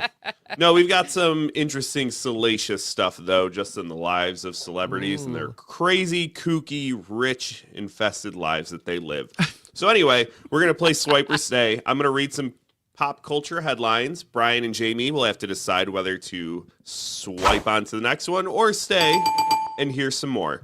Parker, you can be the tiebreaker and make the final decision if these two knuckleheads can't decide, okay? Wow, Even after I made somebody's still- fun of you, apparently, about the Brewers and Cubs. Well, Parker, I already made the rules for this game, and I can't break the rules right now, so you're safe for now. All right, story number 1. Celebrity couple is $2 million in contractor debt. Oh, I love when the rich try to stiff the working man. I'll stay. stay. Any guesses on the celebrity couple? Spencer Pratt and Heidi Montag. I don't hate that guess, but no. Oh, Colin Yost and Scarlett Johansson. It is not Colin Jost and Scarlett Johansson. So, everyone, sure, the Justin Baldoni lawsuit is settled. But Blake Lively and Ryan Reynolds really? are still dealing with more issues. Wow. According to multiple outlets, 5 contractors and subcontractors have filed mechanics liens against the couple's 110-acre Lewisboro, New York property in April, claiming they're owed a combined $2.1 million for unpaid work on the estate. Whoa. Wow. The estate Holy is buckets. 14,500 square feet. Oh my God. Has been under construction for years, and one construction company alone filed a claim for more than $1.3 million tied to work including framing, plumbing, HVAC, electrical, drywall, and masonry. Who needs 14,000 square feet? Well, Seriously. Jamie, what do they have? Like 2 kids? Come on. Deadpool needs that kind of space. Wow. Maybe if he stopped paying all those Wrexham players, he'd be able to pay Right? his contractors. Well, and that's the thing. But I mean, between the two, well, what has Blake Lively done? I don't know in a what long she- time? how much What she's ends with bringing us, in. which was just a Not a train wreck. great movie. Didn't see it. The movie I itself think it wasn't did great. well. Then I think it was the Took a toll. after. Right. I think it was, and let's be realistic. Her reaction on the red carpet really rubbed people the wrong way because of how light and frivolous she was on the red carpet discussing such really heavy issues. I mean, fans really, if you liked her before, there were a lot of people who did not afterwards. I mean, even Taylor Swift and her are no longer besties. Well, then. And Taylor Swift is the barometer of good friendships and good people. It sure is. Alleged deadbeats. Brian learned about Carly Kloss yesterday, but we did. won't That's go right. down that rabbit hole. No, All let's right. keep going. Fan eats picture of movie star's face for 80 days straight. What? I want to hear this story only so we can keep tabs on this scary nutball. Stay. That's right. A woman in London ate a picture of Glenn Powell's face, hoping to get attention and be put in a movie. Wow. So they did a roundtable interview with the Hollywood Reporter. Hold on. Where all of the movie stars, I think Harrison Ford was there among others. Glenn Powell was one of them, and they were talking about crazy fan interactions, right? And they got to Glenn Powell, and he said, "There's a woman in London who has been printing out pictures of my face for the last 80 days and has eaten my face every day. Literally will eat my face until I give her a role in a movie." Oh, my God. Here's how he found out about this. He was on a red carpet. And the person interviewing him on the red carpet said, "Hey, have you heard about this girl that's been eating your face every day?" Oh, my God. To which he's like, "Yeah, I don't want What? to talk about this because this is kind of a liability." Yeah. No. Wow. No. That's, yeah, I that wouldn't is the want to talk thing. about it either. He also went on to say the craziest thing he's ever been offered to autograph for somebody was one of his own family pictures Oh my that gosh. a fan got a hold of. People are crazy, man. People are nuts. Oh, God. Holy! It's good that it's not just here in the United States, though. I mean, Oh, it's you everywhere. know. But still, he's here. Is he British Wow. or is he American? He's American. I was going to say, because if not, he puts on a great American accent. Yeah. Wow, that is terrifying. That That Glenn is- Powell from that is- Texas puts on a great American Well, I accent. couldn't remember where he was from. That's why I think he's from Texas. I'm not entirely sure. All right. Moving on to story Wow. number 3. Massive concert tour has to rework their stage. Rework their stage. pass or swipe. I'll swipe. We'll get Parker involved. I'll say stage just so Parker can wake up and do something here. Parker, Why you. start now? Stay. Parker's like, we don't have much time. I got to stay on this. Yeah. Harry Styles and his team has to face the music and change the actual stage for his Together Together tour after just 2 shows. Harry Styles kicked off the tour last weekend in Amsterdam, and social media was flooded with complaints, with concertgoers complaining about visibility. They had to release a statement saying, "We've heard concerns from some fans regarding sightline obstructions on the floor. We want every person in the room to have the best experience possible, yada, yada, yada." Anyway, they're going to rework the stage minimally for the upcoming shows in London. And then when the tour comes to Madison Square Garden for his residency, I think it's getting a complete makeover. Aren't you going to be there for that? I am going to be there for that. The whole thing. You're moving to New York. right? I'm going to move to New York and be Civic Media's Harry Styles Okay. Together reporter. All right. And I'll let you guys know how the sightlines are. But that's Swiper Safe for today. Great. Well, thank you, Frank. Representative Mark Pocan joins us next here on Daybreak. I'm Brian Noonan. I'm Jamie Martinson. 7:29 right now. It's the Civic Media Network.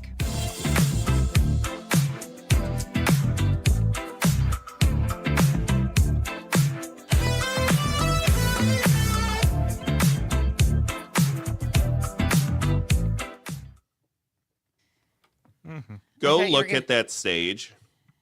What was they say was the matter with it? Because I know somebody who went to Amsterdam. They flew to Amsterdam just to see the show. If you go on like TikTok, because there's tons of videos of like people that went, it's all from people in the pit.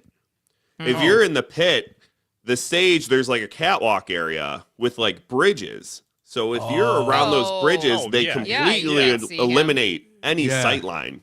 I thought you were going to say that people got upset on social media because Zoe Kravitz can't dance. Well, that too.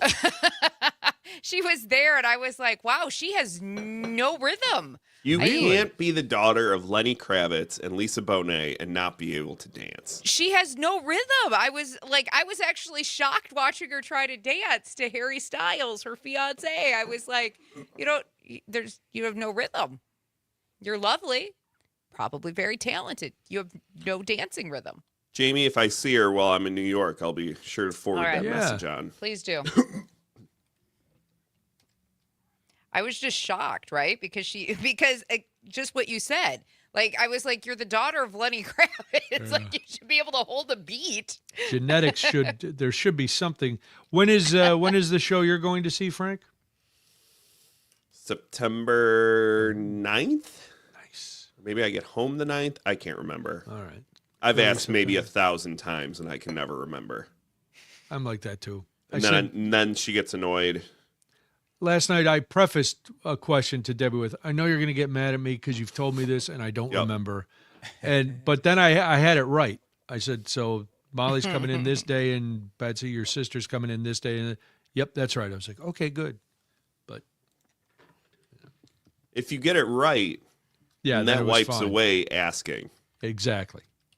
But I figured prefacing it also. That's a confirmation. That's not an ask. More forgiving in that moment. Well, yeah, and the prefacing it by saying, "Listen, I know you've told me this before," and I left off the part where, "But I don't really care." So that was good. That was a good. That was a good move. Yeah. Obviously, a man who's been married for quite a long time.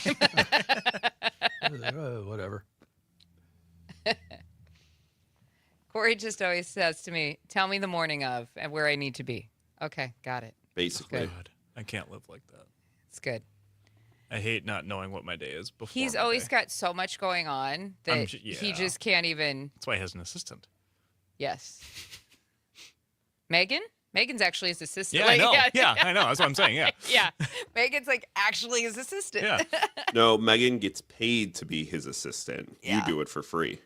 This is true. Actually, I don't. There are times that I'll text Megan and I'll be like, can you do this? I'll say to her, I'll be like, I've actually asked her what his schedule is because I don't actually know where he's going to be. You're like, this is above my pay grade. So I'm like, and then when he found out that Megan, when they were setting up the contract, Jacqueline was like, do you want a clause in there about her doing shopping for you? He's like, wait, what? That can be a thing? I was like, oh, really? So you might actually acknowledge a birthday. Okay. New game plan for my career. Move up the corporate ladder at Civic, hire Parker, fire Parker, and then rehire him as my assistant. As your assistant. You know what? Just to go shopping for me, just to amuse me, like my court jester. Parker, I need you to go to the store, and I need you to get a birthday gift for my wife. Go. There will be no other guidelines. Here's your budget. Corey was like, I am never having her do that ever. And I was like, I don't know. I think it's great because you might actually remember. Wow. Frank, I'll do it as long as I don't need to like redo the onboarding part. Deal. I hated that. The onboarding, well, paperwork sucks. The paperwork sucks. I don't know how much of an actual onboard though. I was going to say, I was going to say this was an easy onboard. Yeah, they were like, "You're going to do this?" I went, "Yeah, I guess." They said, "All right, we'll send you the letter." I said, "Okay." And I think Frank would agree that his onboarding process was much different. It better have been. I think a year ago today I started. Mm-hmm. Yes, it was. Happy anniversary, Parker. Happy anniversary, Parker. Good for you. I'm going to leave now for 15 minutes while we look at Mark Pocan's face. There's Mark. Bye-bye. 15 seconds. You do that. Go get some fruit snacks. Yeah. I guess we'll all take a little breaky break. Go outside, nerd. Huh? Kidding.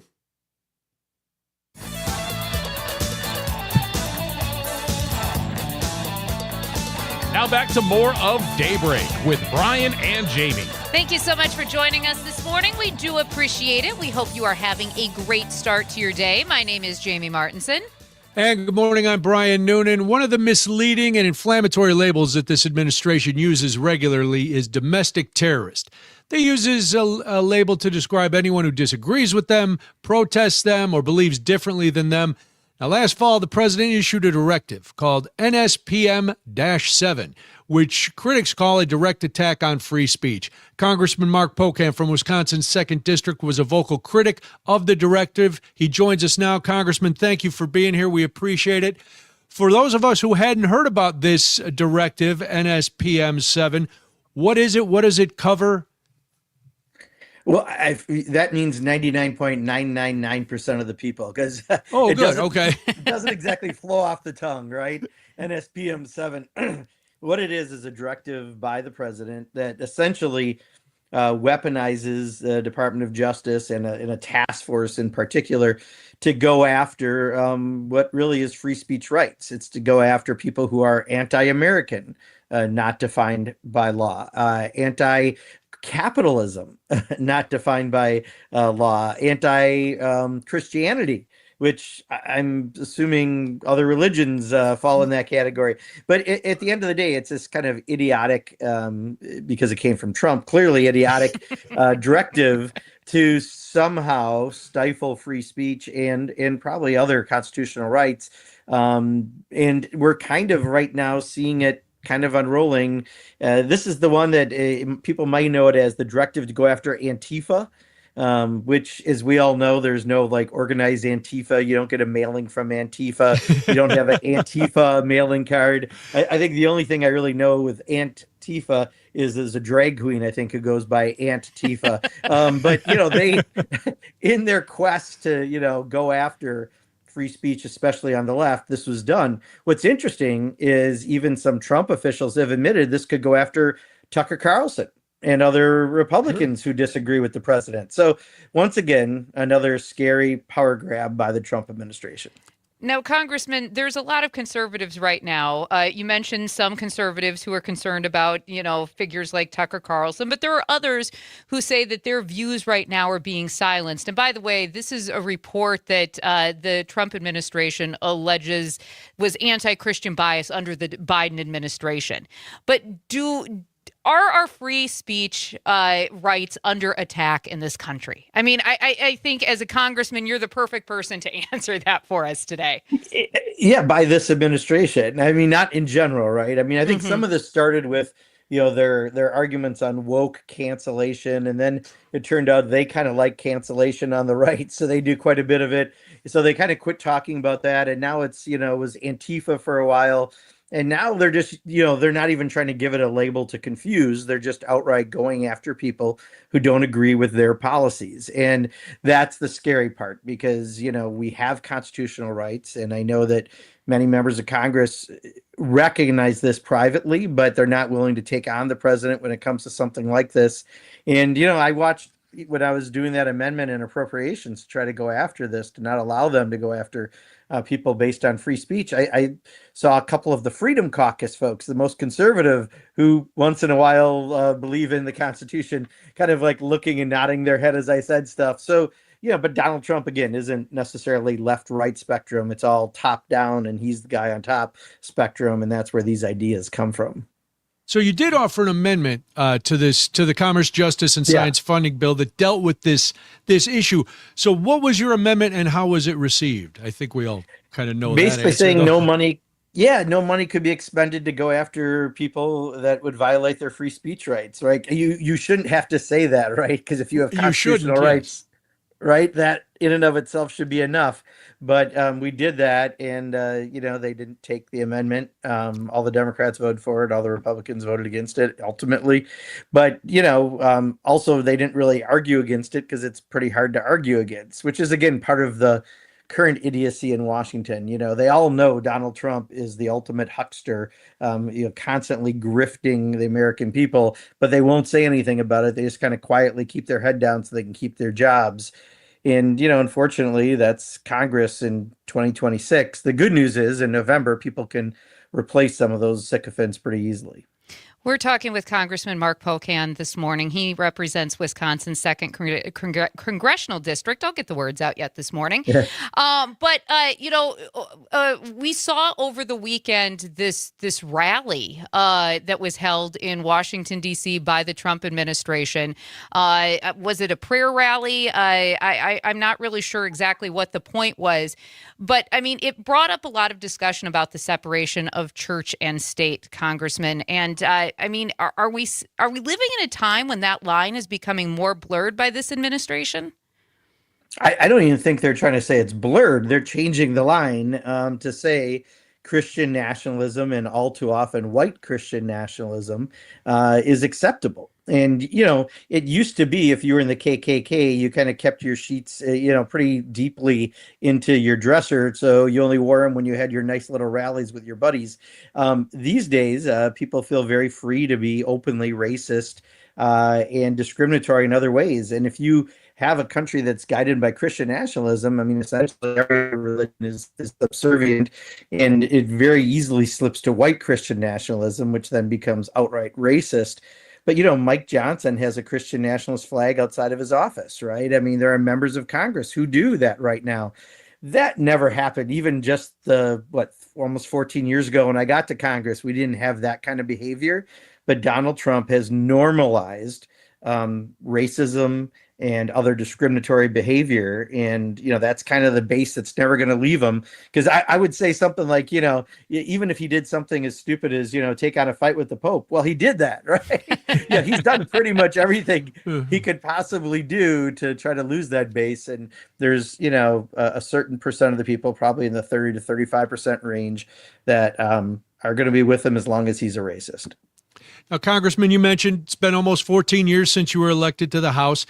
To an outsider, myself, and to a lot of people in the country, quite frankly, it seems that there's no bipartisan cooperation in the House on any issue now. So what's your opinion on how the House has changed since you've been in there, and the current leader?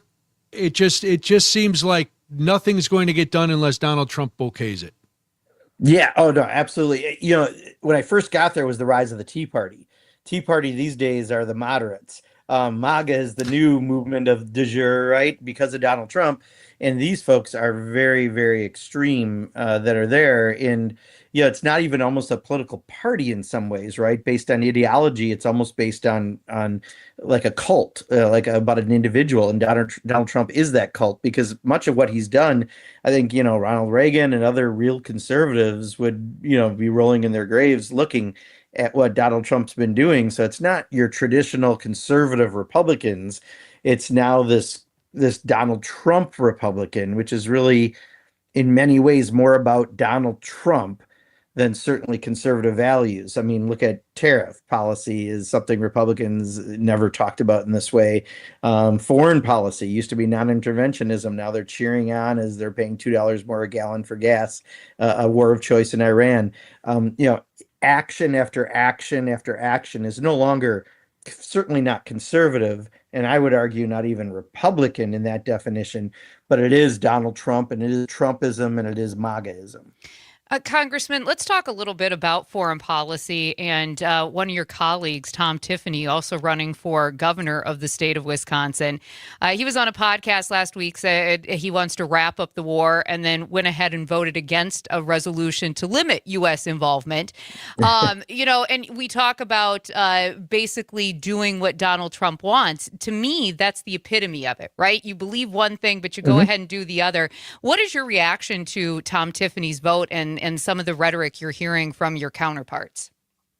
Yeah, Tom Tiffany is a true MAGA cult follower with a smile, right? I truly would like to have one of those old fashions with him that I see in his commercials, right? Because he's a smiley guy, he's affable enough, but wrapped in that affability is this ultimate MAGA worship, this cult following that you see. So he can say he truly believes a war of choice that's we already had stopped supposedly the ability to have a nuclear weapon in Iran. This was something that Donald Trump did following Benjamin Netanyahu, and now we're paying $2 more a gallon of gas. We spent $50 billion plus on the war already. We've lost American soldiers' lives as well as many other lives, and they're against it until they're told to vote for it, right? And then they're going to keep doing that. So, it is kind of the actual definition of what a cult is. You follow the cult leader even if you've said something differently. And I'm not sure we want a cult follower as our next governor, because Donald Trump, I don't think, knows very much about Wisconsin. He'll make us a little more Mar-a-Lago-esque than anything else, and that's probably not where we are as a people. Congressman Mark Pocan is our guest. He's a U.S. Representative for Wisconsin's 2nd District. Pocan.house.com is his website if you want to get a hold of him. We've been seeing in the last couple days the DOJ's decision to settle this unbelievable lawsuit that Donald Trump has against the IRS. They're doing that by setting up a $1,776 million slush fund, basically, to pay off not only the president, but people that he deems need that money, like the January 6th insurrectionists. What is the feeling in the House when something like this happens, and how frustrating is it for Democrats in the House to always see the president bypassing Congress, which is, your job is to put checks and balances on him, and he doesn't even consult you folks? Well, and that's part of the problem with Mike Johnson. I mean, he's the ultimate follower, not a leader. He's decided we're a subservient branch of government, not a co-equal branch like the Constitution says. So as long as we never stand up to him, Donald Trump bluntly is a king. For all these no kings rallies, that's the power of a king, when no one actually challenges you, right? And that's what he's got. This fund is the ultimate kind of FU to the country by Donald Trump, and even some Republicans, Senate Republicans, okay, people maybe not up for election, but are saying this is wrong, this is crazy, what is he doing? I don't think you're going to find a lot of people, maybe in the House or who still have primaries will certainly not say that, but this is crazy. And what is he doing? The $10 billion suit was already historically stupid and stood out as a grift on the American people. And now this is to, provide money to people who in often cases are criminals and should never be getting any kind of taxpayer dollars for anything. Is there any way to stop this blatant corruption, though? Yeah, I think so. I mean, I think there's still ways, because it is the IRS supposedly that's administering, or DOJ. It's not quite clear. DOJ seems to be kind of covering for it. But, we're just getting back to Washington this week to really take these issues on. And I think,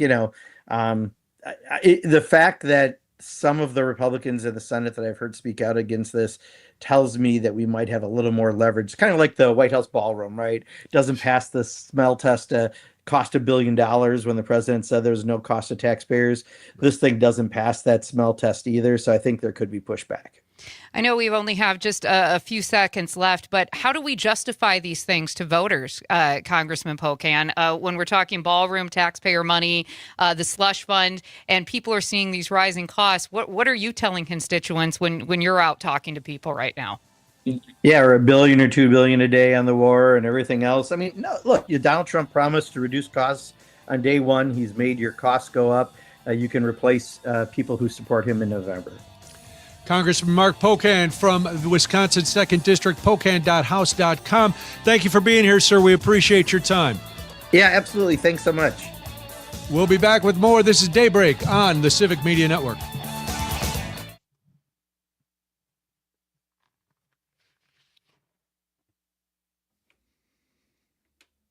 And so it goes. Welcome back, Wesley. Hello.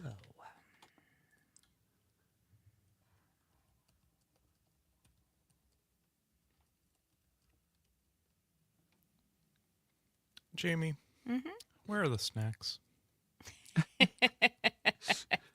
Come on, Jamie, let Parker have a snack. Are they behind his guitar? Uh-uh.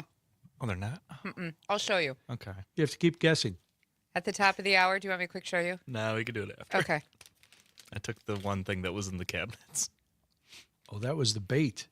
Yeah. For the Yeah. rats Oh, and yeah. for the rats. Yeah, we and the have other bait crew. in there. Yeah. Yeah. I'll reset the bait. Don't worry.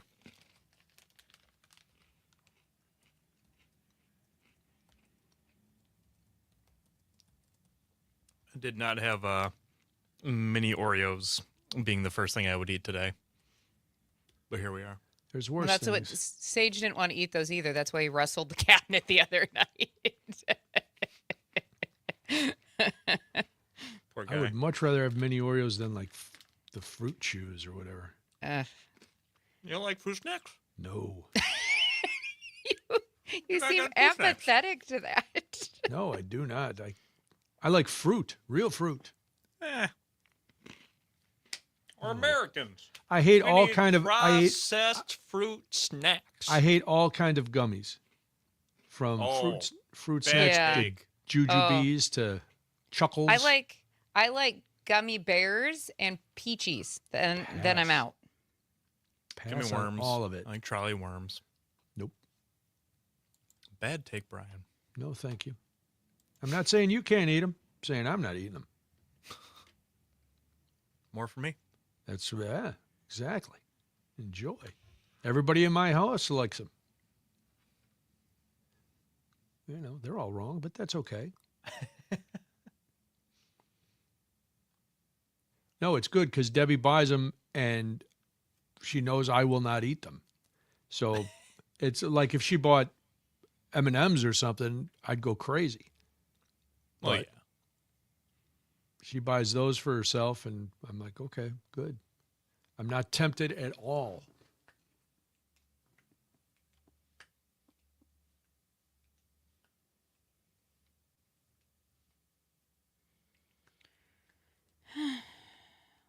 Did you hear back at all from the circus people yet, Jamie? Yeah, I have an email from yesterday. I just haven't had a chance to open it or read it. No worries. So I'll do that after the show. But yes, I think Scott said I believe there was a link in there for a meeting for next week, but I Okay. don't know for sure. Good. 10 seconds, Torbeck. What?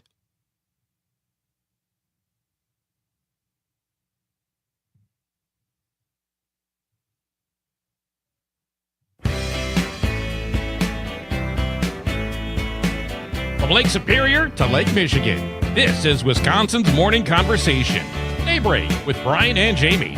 7:52 right now. Thank you so much for joining us this morning. We do appreciate it. We hope you are having a great Friday Eve. My name is Jamie Martinson. Good morning. I'm Brian Noonan. If you want to get a hold of us, 855-75-CIVIC, 855-752-4842.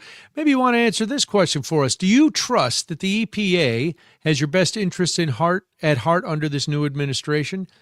855-75-CIVIC, 855-752-4842. I'm going to take it, Jamie, from your giggle that you would say, no, you do not trust that the EPA has your best interest at heart. Well, let's be realistic. I mean, this entire administration doesn't have real people's best interests at heart. And Correct. we've already seen this EPA make several moves that, makes you kind of question whether or not they're just trying to benefit their corporate donors or whether they actually care about real people. Yes, and you're absolutely right, because I don't think they get what the E and the P and the A stand for. They've cut back all kind of regulations. That was a big thing with this president in his past administration. He's always did too much regulation. Oh, we're stifling business. Doesn't matter if that business is polluting and killing off animals and nature and everything else. Well, for the last number of years, we've had. I don't remember talking about PFAS so much until I started working in Wisconsin. And this, for the last years, we've been talking about PFAS. And those are the chemicals the forever chemicals, that leach into your water supply. And there's been a lot of work by the EPA and by Wisconsin and the DNRs to try to get this, because one thing that I thought everybody could agree on was clean drinking water. That doesn't seem partisan. It doesn't seem like a hot take to say we should have clean drinking water. Oh, you went way out on a limb there, Brian. I understand. Well, I guess, Jamie, that it is a hot take that we need clean drinking water, because the EPA on Monday proposed repealing limits on 4 types of forever chemicals in drinking water while delaying regulations on 2 others. So shortly after the president took office, the EPA signaled its plans to rescind the 2024 protections against per and polyfluoroalkyl substances known as PFAs. Now, more than a year later, the agency has issued its formal proposal. They say they're proposing to rescind and restart the regulation for 4 other PFAS. That, according to EPA Administrator Lee Zeldin, it's not because they don't matter. They might warrant strict standards, possibly even stricter than what was previously regulated. So how about this? How about instead of canceling them, you look at that, and then if you need to enhance, there's a difference between enhancing and canceling. Right. I one know of these that things just is may not seem like the other, right? Right. And it might seem like semantics, but it's not. So it's not. I don't. I didn't understand this at all. And literally, Zeldin is saying that the administration of President Biden rushed the regulations before the end of his term. They didn't follow procedure. They left them open to being struck down in court. And which they have not been. No, until they have you're not. trying to do it. Right. And if finalized, the EPA's proposal would end the Biden-era drinking water limits for 4 of the toxic PFAS compounds. And I'm not going to get into all the acronyms here, but No. the agency said that it would evaluate those PFAS and then issue new regulations while stating that it cannot predetermine the outcome of that process. Here's the thing. It has already been determined multiple times over that PFAS are bad for us. Right. They're just bad. And one of the things that we should, and you rightly pointed this out, but it's worth repeating.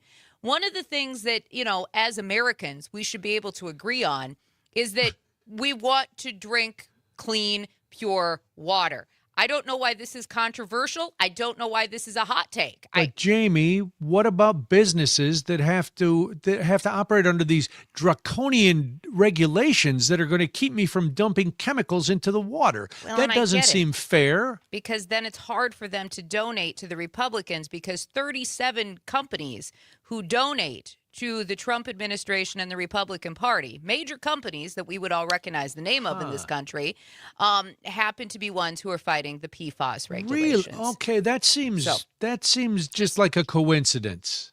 Yes, very, very coincidental. Yeah. Here's my question on this, though, because how does this work in individual states? Because this Republican Party is all about state rights.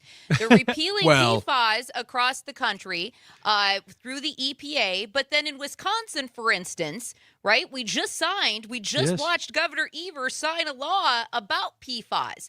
So are we really for the state rights that we can enact this? This is why it gets so confusing, because if the EPA is doing all of this rollback, but yet states are signing bills to basically rid the water of PFAS and the contamination and hold people responsible for paying for it, not, everyday citizens. How I don't understand, like, where this gets very confusing for people and who is going to be able to enforce this. Is it the EPA? Is it going to be the states? Because now we have conflicting messages coming across the board. I think, unfortunately, at this point, everything is going to have to really fall back on the states because you're right. They push states' rights until it doesn't suit their needs. Right. And just like with the elections, it doesn't suit their needs the way states are running their elections on their own, so we want to nationalize it. The EPA should be working in concert with the states and making sure that environmental policy is the same no matter where you go. So if you're a company in Wisconsin, you have to be regulated, and if you're a company in Texas, you don't. Well, that shouldn't be happening. But because of money and influence and the lack of people in charge who really have any experience heading the departments that they're heading, and the president's real disdain for any sort of regulation, whether it's business, financial, congressional, constitutional, he doesn't want to be told what to do. He's like a little child. It's not happening. So we'll keep an eye on it. If you're listening on WMDX, Jamie, we have to tell those people goodbye. Yes, Stephanie Miller starts in just moments. You can listen to us live. You can hear the last hour. You can do it live on the Civic Media app, or you can download and subscribe to the podcast on Spotify and hear everything that you might have missed. Some more stuff you need to know. Coming up after this, it's Daybreak. I'm Brian Noonan. I'm Jamie Martinson. You're listening to the Civic Media Network.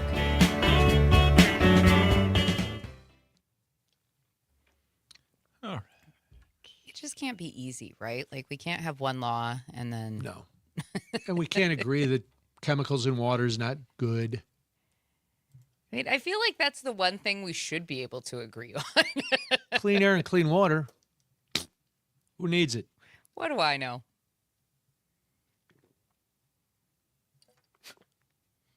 We're not the ones who get to go live in some underground bunker with filtered air and filtered water Right. later when the whole thing turns to garbage. When's Massey going to read all the Epstein file names that he threatened to do before they primaried him? I'm hoping Because now he's soon. got nothing to lose now. This is when I'd do it. I'd go if Trump primaried me and I lost, I would go scorched earth. He threatened to do so. I know, the other a while day. ago. So yeah. So we'll see if he actually has the backbone to do it. Yeah, stop with all the chitter chatter and let's go. Well, then they'll sue me. I mean, that's just it too. Like I this is where you start to figure out, even if you don't agree with people politically, right? This is where you start to figure out if they're true Americans and actually believe in the rule of law and democracy or not by their actions once, things like, losing your primary, knowing that your political life is probably over. So. See, and I'll disagree with that. I think you could tell a lot about if they're real Americans by how they've acted up to this point. Massey and Cassidy are hard ones for me, though, right? Because they have voted with the president 95 to 97% of the time. But then Cassidy actually grew a backbone, or was it because he was fighting for his political life? Because he voted to confirm RFK, even with reservations because he's a doctor. Right? So that one bothers me. And then Massey has been the same way, and he's still encouraging people to drink raw milk, which also bothers me. Yeah, there's a lot of problems with Massey. So but at the same time, by finally maybe not drinking the Kool-Aid, like, I don't want to give him too much rope either. But at the same time, if you actually get on the floor and you do what's right with the Epstein files, at least maybe you do actually believe in the rule of law, even if you and I don't necessarily agree. I think, I get that everybody has a different line on different things, and I don't agree with 90% of what he agrees with. But, I'll never understand how people are, turning their back on this Epstein thing. So if pedophilia was finally the line for him, sure, good, okay. Well, again, that's a low bar. Right. We shouldn't be impressed that somebody took a stand against sex crimes. We should be like, the focus should be, why isn't everybody else doing it, and what took you so damn long? Right. Yeah. And if you really believed it, you take the hit, because if you lose, you lost your election anyway. He turned on you anyway. Mm-hmm. So if you had stood up at the beginning and done this and fought it and fought it and fought it, you were going to lose anyway. It was a lose-lose and you were gonna situation. but you'd be set afterwards. He's set afterwards anyway. Right. But you're not in the 100-person club. The whole fact that, this is the other thing I don't understand, because Trump attacked Massey's current wife, talked about, the fact that he was a loser for his first wife dying of cancer, which is insanity. Yeah. But I look back at people like, even Ted Cruz, who Trump insulted Heidi, his wife, during that 2016 cycle. And I look at Marco Rubio, who was Trump just insulted his entire family. And now Rubio is the Secretary of State. Like, where is your line? Where's your pride? Right. I guess I don't understand blind ambition beating out your own sense of pride and worth. Right. How do you look in the mirror every day? Right. Knowing that now you have to dress like this guy and wear the shoes he got you, and how do you tell your wife, I know he insulted you, but listen, I can go on and do this. Mm-hmm. There's other careers, man.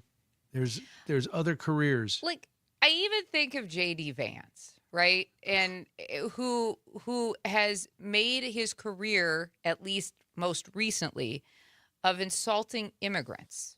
Mm-hmm. Of how do you go starting home? horrendous lies about a whole immigration population, immigrant population in this country.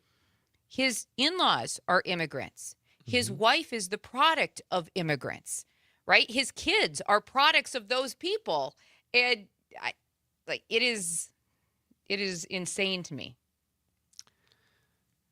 It doesn't make any sense. It never will make any sense. And I don't know. I would hope that I had too much pride to do that and just say, you know what, I'm gonna risk it. I know these guys could all have very good private sector jobs, but they want that power that goes with political office. And it's right. 15 seconds to our back. I thought you were having a stroke.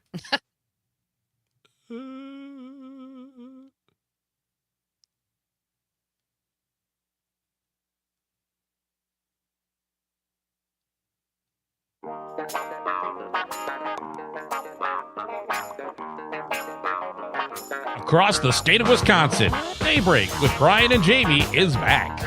8:06 right now. Thank you so much for joining us this morning. If you're in Appleton and Oshkosh, listening on WISS, in Wausau on WXCO, or in La Crosse on WLCX, we are glad that you decided to join us this morning. My name is Jamie Martinson. Good morning. I'm Brian Noonan, hour 3 of the big show. If you missed anything today or any other time, like our conversation with Representative Mark Pocan or yesterday our conversation with Senator Tammy Baldwin, you can always go to Spotify, subscribe to our podcast, Daybreak with Brian and Jamie. You can download it anytime, and you can listen to anything that you missed, and you can always listen along with us on the Civic Media app. So do that, and you might as well, since we're all about the internet, go to Instagram and Facebook and like our pages, Daybreak with Brian and Jamie. It is the top of the hour. What kind of do you need to know?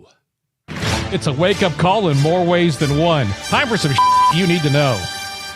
Well, this is a sad story. Barney Frank, the longtime Democratic congressman and leading liberal who brought new visibility to gay rights and crafted the most significant reforms to the financial system in a generation, died yesterday. He was 86.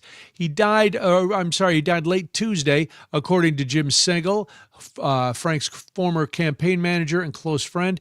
After representing broad swaths of Boston suburbs in Congress for 32 years, Frank and his husband moved to Maine. He entered hospice there in April with congestive heart failure. He's best known as a pioneer for LGBT rights. After decades of grappling with his sexuality, he publicly came out as gay in 1987, the first member of Congress to do so voluntarily. With his 2012 marriage to Reedy, he became the first incumbent lawmaker on Capitol Hill to marry someone of the same sex. So Barney Frank, activist, he said, though, that he wanted to be remembered more for all the financial stuff that he did and not be solely identified for his personal life, which makes sense. And I understand that, but truly a political trailblazer, because he did do a lot of work on the with the economics and things, and he was just a great mind. He was a really great mind. Yeah. I spent some time over the years and in college studying some of the career of Barney Frank. So that was sad yesterday. Yeah. I love though that it's also a tale of how politics can evolve. Right? Yes, like, that's true. Right? Yeah, because he's like that telltale story of that from the beginning all the way to being one of the first LGBTQ members of Congress to be open about it. So it's how politics evolves, and it played out in real life. So that's especially cool. from Boston, where it's like you would think, that might be a little dangerous politically, and I'm glad he was true to himself and went on to fight for all the things he fought for. So Barney Frank, like you said, a true trailblazer. Yes. Going at 86. In other stuff you need to know, Brian, we're going to bring it closer to home because it turns out that fluoride, speaking of our drinking water, is going to once again be added to DeForest water supply. That's after trustees voted 4-2 Tuesday to reintroduce that mineral as recommended by numerous dental and public health associations. Weird how the doctors and the science always get it right. The board's vote follows an April 7th election, which saw the ouster, a former trustee who previously voted against the fluoridization. The engineering firm estimates that it's going to cost about $327,000 for DeForest, though, to add fluoride to the water that's pumped through the 4 village wells. That estimate includes the cost of improvements recommended by state officials for the village's water infrastructure. Now, some of those costs, though, could be covered by the Wisconsin Department of Health Services through a grant. It could also be several months before water has fluoride in it once again, and it's flowing through the DeForest pipes. Village officials have elected to pursue a phased approach. They expect that this is going to take between 4 to 6 months to bring fluoride to at least one of the wells. Some of the other wells will take a bit longer, and it could be as long as 14 months before fluoridated water, that's a word you don't say every day, is being pumped through all 4 of the wells. Now, in February of last year, DeForest trustees voted 4-3 to stop adding fluoride to the village's water. Since then, the village board has seen a series of shakeups. One anti-fluoride trustee was ousted in a September recall election. Another anti-fluoride board member resigned for personal reasons. His teeth fell out? That's a hill to die on, being an anti-fluoride. Yeah, it was a bad. Right? You were on the wrong side of history, my friend. It is. I remember it was a couple of years ago when this whole thing started, and villages and towns across the state were saying, we're getting rid of fluoride. You can't put these chemicals in our bodies. We don't need fluoride. And you mentioned it at the top of the story, every dental group in America was like, no, this is a mistake. Doctors are like, no, this is a mistake. Well, what if we get too much fluoride? You're not getting too much fluoride. We don't believe you. We were on the internet, blah, blah. And these towns all decided they were going to stand up because it was woke to have fluoride, even though they all had their teeth partially because of that fluoride. It didn't matter. They were we're going to make a stand. And then all of a sudden, a couple of years later, they realized, boy, this was a mistake. We should have listened. It's like another branch of the anti-vax movement. Right, is exactly. essentially what it is, right? I mean, we are now all in the and find out stage of the right. equation. But here's what I'm also going to say, because, I couldn't go a block talking about this, especially all the people who have been ousted from that board. It's why local elections also matter, because, right? I mean, people were able to stand up, speak out, vote people out, and also hold a recall election and all of that as well. So, there's that aspect of it, too. So local politics does matter. And it's okay to do a little bit of research, but realize you also don't have a medical degree, and you are not a dentist. You're not the American Dental Association, and you're not a pediatric physician or dentist, and you don't know. And just because you read some clickbait article that says, is fluoride giving you 3 heads and a tumor? It's probably not true. They wanted you to click on that story. So, I guess good for DeForest at this point. Yeah, but doing the right thing. Okay. Yes. Yeah. I can't believe that this is where we're at when people actually do the right thing. Cities, communities, individuals. We have to be like, yay, you. Spent all morning just, hey, you did your. It'd be like if every day the bosses, the owner of the company came in and said, hey, good job. You stayed on the air for 3 hours. I'm like, yeah, that's the base. That's the baseline. That doesn't even take into account anything that we did for those 3 hours. We just were here for the 3 hours of the show. Parker, every day now at the end of this show, we're going to make sure that we tell you good job for good job for wearing a shirt. Thank you for wearing a shirt to work. Thank you, Parker. You wore a shirt to work. My contract. And you were awake. Gosh. That's baseline. That's all we expect from you. Wear a shirt. No, we don't even ask pants anymore because I don't see you below the waist. So a shirt and stay awake. That's all. Your shirt is very long. Good It's almost job, like a mini you. dress. Good job. If you got yourself up and out of bed today and you made it to work, good job, you. It was tough. Yeah, oh, The whole world is a participation trophy. It is. Everybody gets one just for showing up. It's time for the big story. Guess what? Yeah. There's more work on the ballroom. But it seems like cracks are forming in the foundation, pun intended, of Republican support for this ballroom. Senate Republican leaders are expected to abandon a proposal for $1 billion in security money for the White House complex and the president's ballroom today after members of their own party questioned the timing and the lack of detail in the Secret Service request. Now, he's pressured by so mad. there's not a solid Oh, my ketchup bottle goodness. in all of the White House. Wow, he's going to be upset. I can't wait to hear the names he's going to call people. He will threaten to primary everybody, even himself. He's going to be apoplectic. And I can't wait. I can't wait to see that orange head getting ready to explode and spittle flying out and his hair flowing so back. many questions about this, considering this is like an active construction site. But I'm going to let you get through the rest of this. Well, so we have all of the let's figure it details. out. Yeah, let's see if we can answer those questions. So Republicans have tried to add the money to a roughly $70 billion bill to restore funding to ICE and Border Patrol. But the security proposal met with backlash from some GOP lawmakers who were questioning the cost and how taxpayer dollars would be used. Hey, another participation. You're doing your job. Thank you. The bill's text has not yet been released. Yeah, because there is no plan. He just wants more money, and he's going to do it for security, quote unquote. Senate Majority Leader John Thune from South Dakota, Jamie's home state, acknowledged ongoing vote issues on Wednesday as leaders tried to measure Republican support as well as ongoing parliamentarian issues as they try to figure out what will be allowed in the bill under the chamber's rule. The president has already called for the parliamentarian to be fired. One, because she's a woman. He actually said they've had somebody who's a woman. And called her many names. He doesn't, because she said, Well, she couldn't make a decision. right. Well, because she's following. She wouldn't understand this. Women's are too emotional to make any kind of big. We're building things like men do. We don't need ladies saying things. Democrats have criticized Republicans for trying to fund the ballroom when voters are concerned about fake affordability issues. So it's good to see. But the main thing is, and think about Caesar. A lot of the senators are not happy with the way that he is primarying people, and especially that he went and backed Ken Paxton as in Texas against John Cornyn.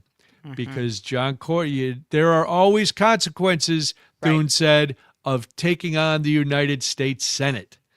So you overplayed, and I said this earlier in the show on something else. He's overplaying his hand, and somebody's going to smack it.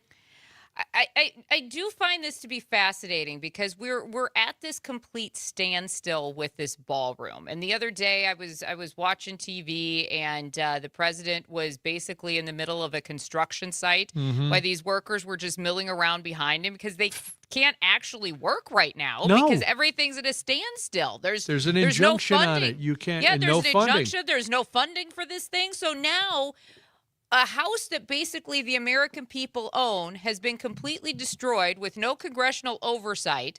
There's a gaping hole in basically the ground next to the White House. So what he's basically done is demolish property that people of this country own with He's no a renter. backup. He's a renter who is coming in and trying to put an addition on a house that he doesn't. That's not his. The other thing. We've seen the blueprints for this thing. Let's say hypothetically that this thing eventually gets passed, right? Eventually we find the funding, whatever it might be, taxpayer, hypothetically. Okay. His presumably only has a couple of years left in office. How long is this thing going to take to actually build? Because I don't see this being quick unless it's going to not be well constructed. Well, Jamie, when you're in your forever house, you don't worry about how long it's going to take. Oh my And gosh. I firmly believe. Listen, he's Mar-a-Lago'd the whole place. He's not planning on leaving.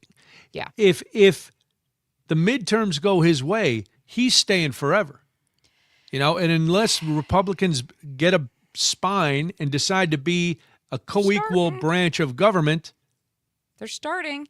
I actually slowly but surely. At this stage of the game, I would actually have a little bit more faith in Senate Republicans. It's minor. It's the House. It's the House that's the biggest The House problem. is the issue. Yeah. Because as long as Mike Johnson is there, the House is not doing anything. Mm-hmm. All right, summer's coming. At what age do you leave your kids home alone? We'll tell you what the law is here in Wisconsin and get your thoughts on it after this. It's Daybreak on the Civic Media Network.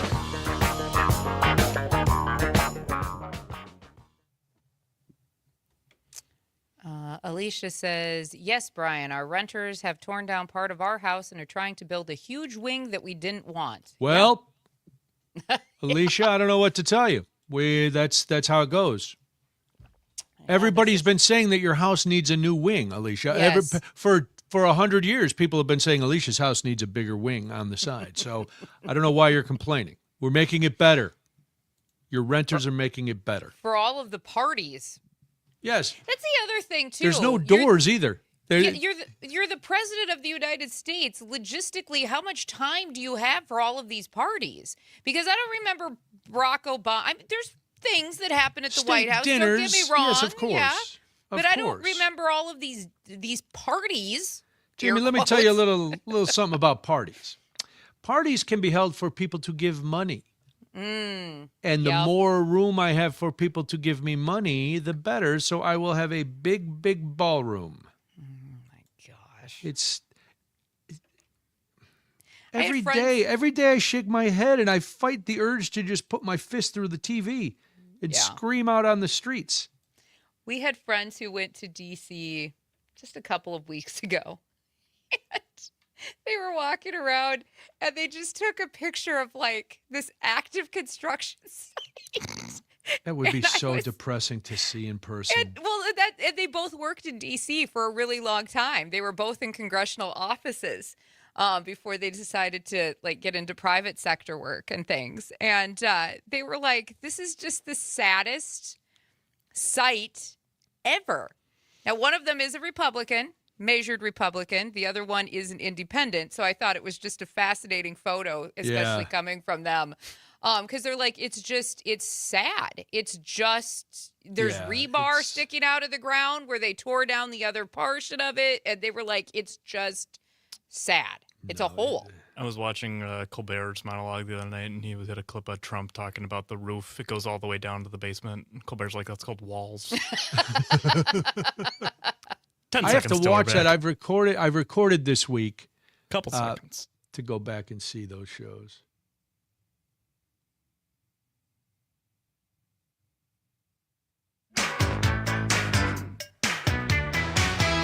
Local news, community stories, and the conversations that matter most. Now, more Daybreak with Brian and Jamie. It's 8:22 right now. We hope that you are having a great start to your Thursday. Got to give a little shout out. I realized on my list of stations that can hear us across the state that I had not listed Hayward, WBZH yet. So good morning, Hayward. Thank you so much for listening to us today. We do appreciate it. It is 8:23 right now. I'm Jamie Martinson. And Brian Noonan, how do you forget the North Woods? I did. Not inadvertent. That's all right. It was inadvertent, but we got him in no, there. it was not a snub by any stretch. We got it was just him a in mistake. there, though. Even Jamie makes mistakes. That's what we've learned this morning. All the time I make mistakes. That's why I leave. That's why I leave the affiliate relations to you, because I don't want to leave somebody out, and it would definitely. If you've listened long enough, you know it would not be intentional. You know it would just be me not paying attention. So, well, there's a few of them, so I like to make sure that we give them all a little shout out. No, I like it too. I always try to do it little groups, and then I was looking at my list. I was like, I never said WBZH this morning, and we don't want to leave out the Northwoods. We love the Northwoods. So thanks to everybody for listening, wherever you are in the state, wherever you are on the network. And I know we have a lot of people listening on the stream. From not only in Wisconsin, but all over. So we welcome everybody. We're glad you're listening, and tell your friends so we can keep going. All right. School's almost out. A lot of people, maybe in the summertime, you think, well, I can leave my kids at home, right? Home alone. And that is always, every year we hear stories about parents who get in trouble because they leave like a 3-year-old home and the kid, they're wandering around the neighborhood.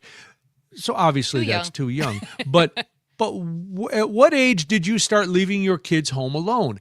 855-75-CIVIC, 855-752-4842. And I know that's going to be different now than it was when I was a kid, or probably even when, Jamie, you were a kid. Parker is from the generation where they don't let their children out of their sight. His mom is actually in the boyquarium right now. Helicopter parents. Yeah, helicopter parenting. So it's strange, but Wisconsin actually does not have a law or specific age requirement that spells out when children can be left home alone. Instead, they leave the decision up to the parents, which I applaud to a point. Right. There are recommendations meant to guide parents and keep children safe, and Wisconsin has laws against child abandonment and neglect. But I get that's good. That's good. We have a line again, we don't want to cross. Again, thank goodness. Nice job, Wisconsin. Got laws against child neglect. Bare minimum. We love it. We're applauding everybody who does the bare minimum today. It's bare minimum Thursday on Daybreak. Wow. That's why I think I've done the bare minimum for the show. I'm just going to hum for the next 30 minutes. There's an underlying theme here today, which has been hilarious. But unintentional, but it's proving out in everything. It's like, here's what's sad. We are so desperate for any good news that we are taking the bare minimum and celebrating it. Yes. It's like, oh, perfect. Yes. Yeah. Sometimes you take the wins where you can get them, and even if they feel small and pathetic, you take the wins wherever you can get them. Now, did you, with your sons, did you wait a little longer to leave them by themselves, or when did you start leaving them by themselves? Here's what I will say. My kids, especially when they were little, when they were much younger, they were like, I never worried about them together because one was very much a rules follower where the other one had common sense, right? So together they were like one incredible individual.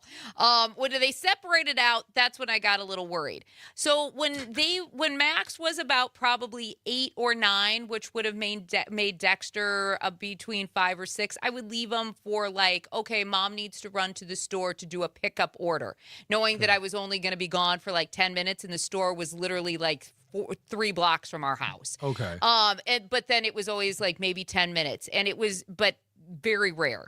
Yeah. But you always had to be inside. I wasn't going to let Dexter stay outside on his bike because that was Dexter. Or I would say to them, Dad is downstairs, but now Mom is going to run to the store, right? Because Corey would be working or something like that. Sure. They didn't actually start staying by themselves until we moved to the Baraboo area and bought the radio station. So they would have been in double digits by then. That seems old enough to stay by yourself. Yes, of course. And I think I'm trying to remember with Molly if it was about the same age, like 12, maybe she'd stay by herself for for short amounts of time. Yep. But now for me, it was about the same, 7th grade. But when I was staying by myself, I was also then in charge of my brothers. Yeah. So I was the quote unquote babysitter. And, by that time I had changed diapers and stuff, so I knew how to do it. But yeah, there was that. And I think kids do need to be independent. I think you need to make that own decision. So the state, while we don't have a law here against a specific age, these are some of the things. Check these off. There isn't a strict number for deciding this. Like I said, is there a desire or willingness by your child to be by themselves? They don't want a babysitter. I'm too big for a babysitter, Mom. Right. Okay. Yeah. Do they have responsible decision-making skills like following written instructions for chores to be completed while they're alone? Do they have awareness of what others need? Are they resourceful enough for self-fulfillment and entertainment? Like, can they turn on their Xbox and go get a juice box? Then, yeah, you're probably pretty good. Do they have problem-solving skills? Yes, I don't have any more juice in my juice box. Where do I get one? Well, the refrigerator. Oh, perfect. This kid's ready. Well, we were living in the Twin Cities before we left. It was very much towards the end of us, moving to Baraboo. So they were still in double digits. I would literally bring in Dexter's junior taekwondo instructor, who was an older teenager, only because if the couch started on fire for some bizarre reason, I didn't want them to go get marshmallows and start roasting them and not actually run out of the house. It's those little common sense things that you know where your kids are at if you you know your kids well. That makes sense. If your children are more likely to have a campfire around a burning sofa than leave the house, get a babysitter. Yeah. I want to bring Frank and Parker into this next conversation and talk about this proposed boycott of young athletes against Southern schools, because I think this is fascinating. Want to get your opinion on it too, so we'll do all that. Jamie Martinson, Brian Noonan, Daybreak, Civic Media Network.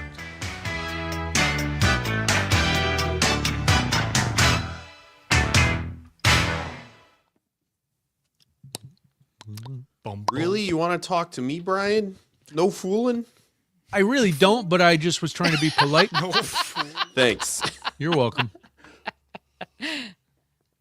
You build me up you... just to kick me in the shins.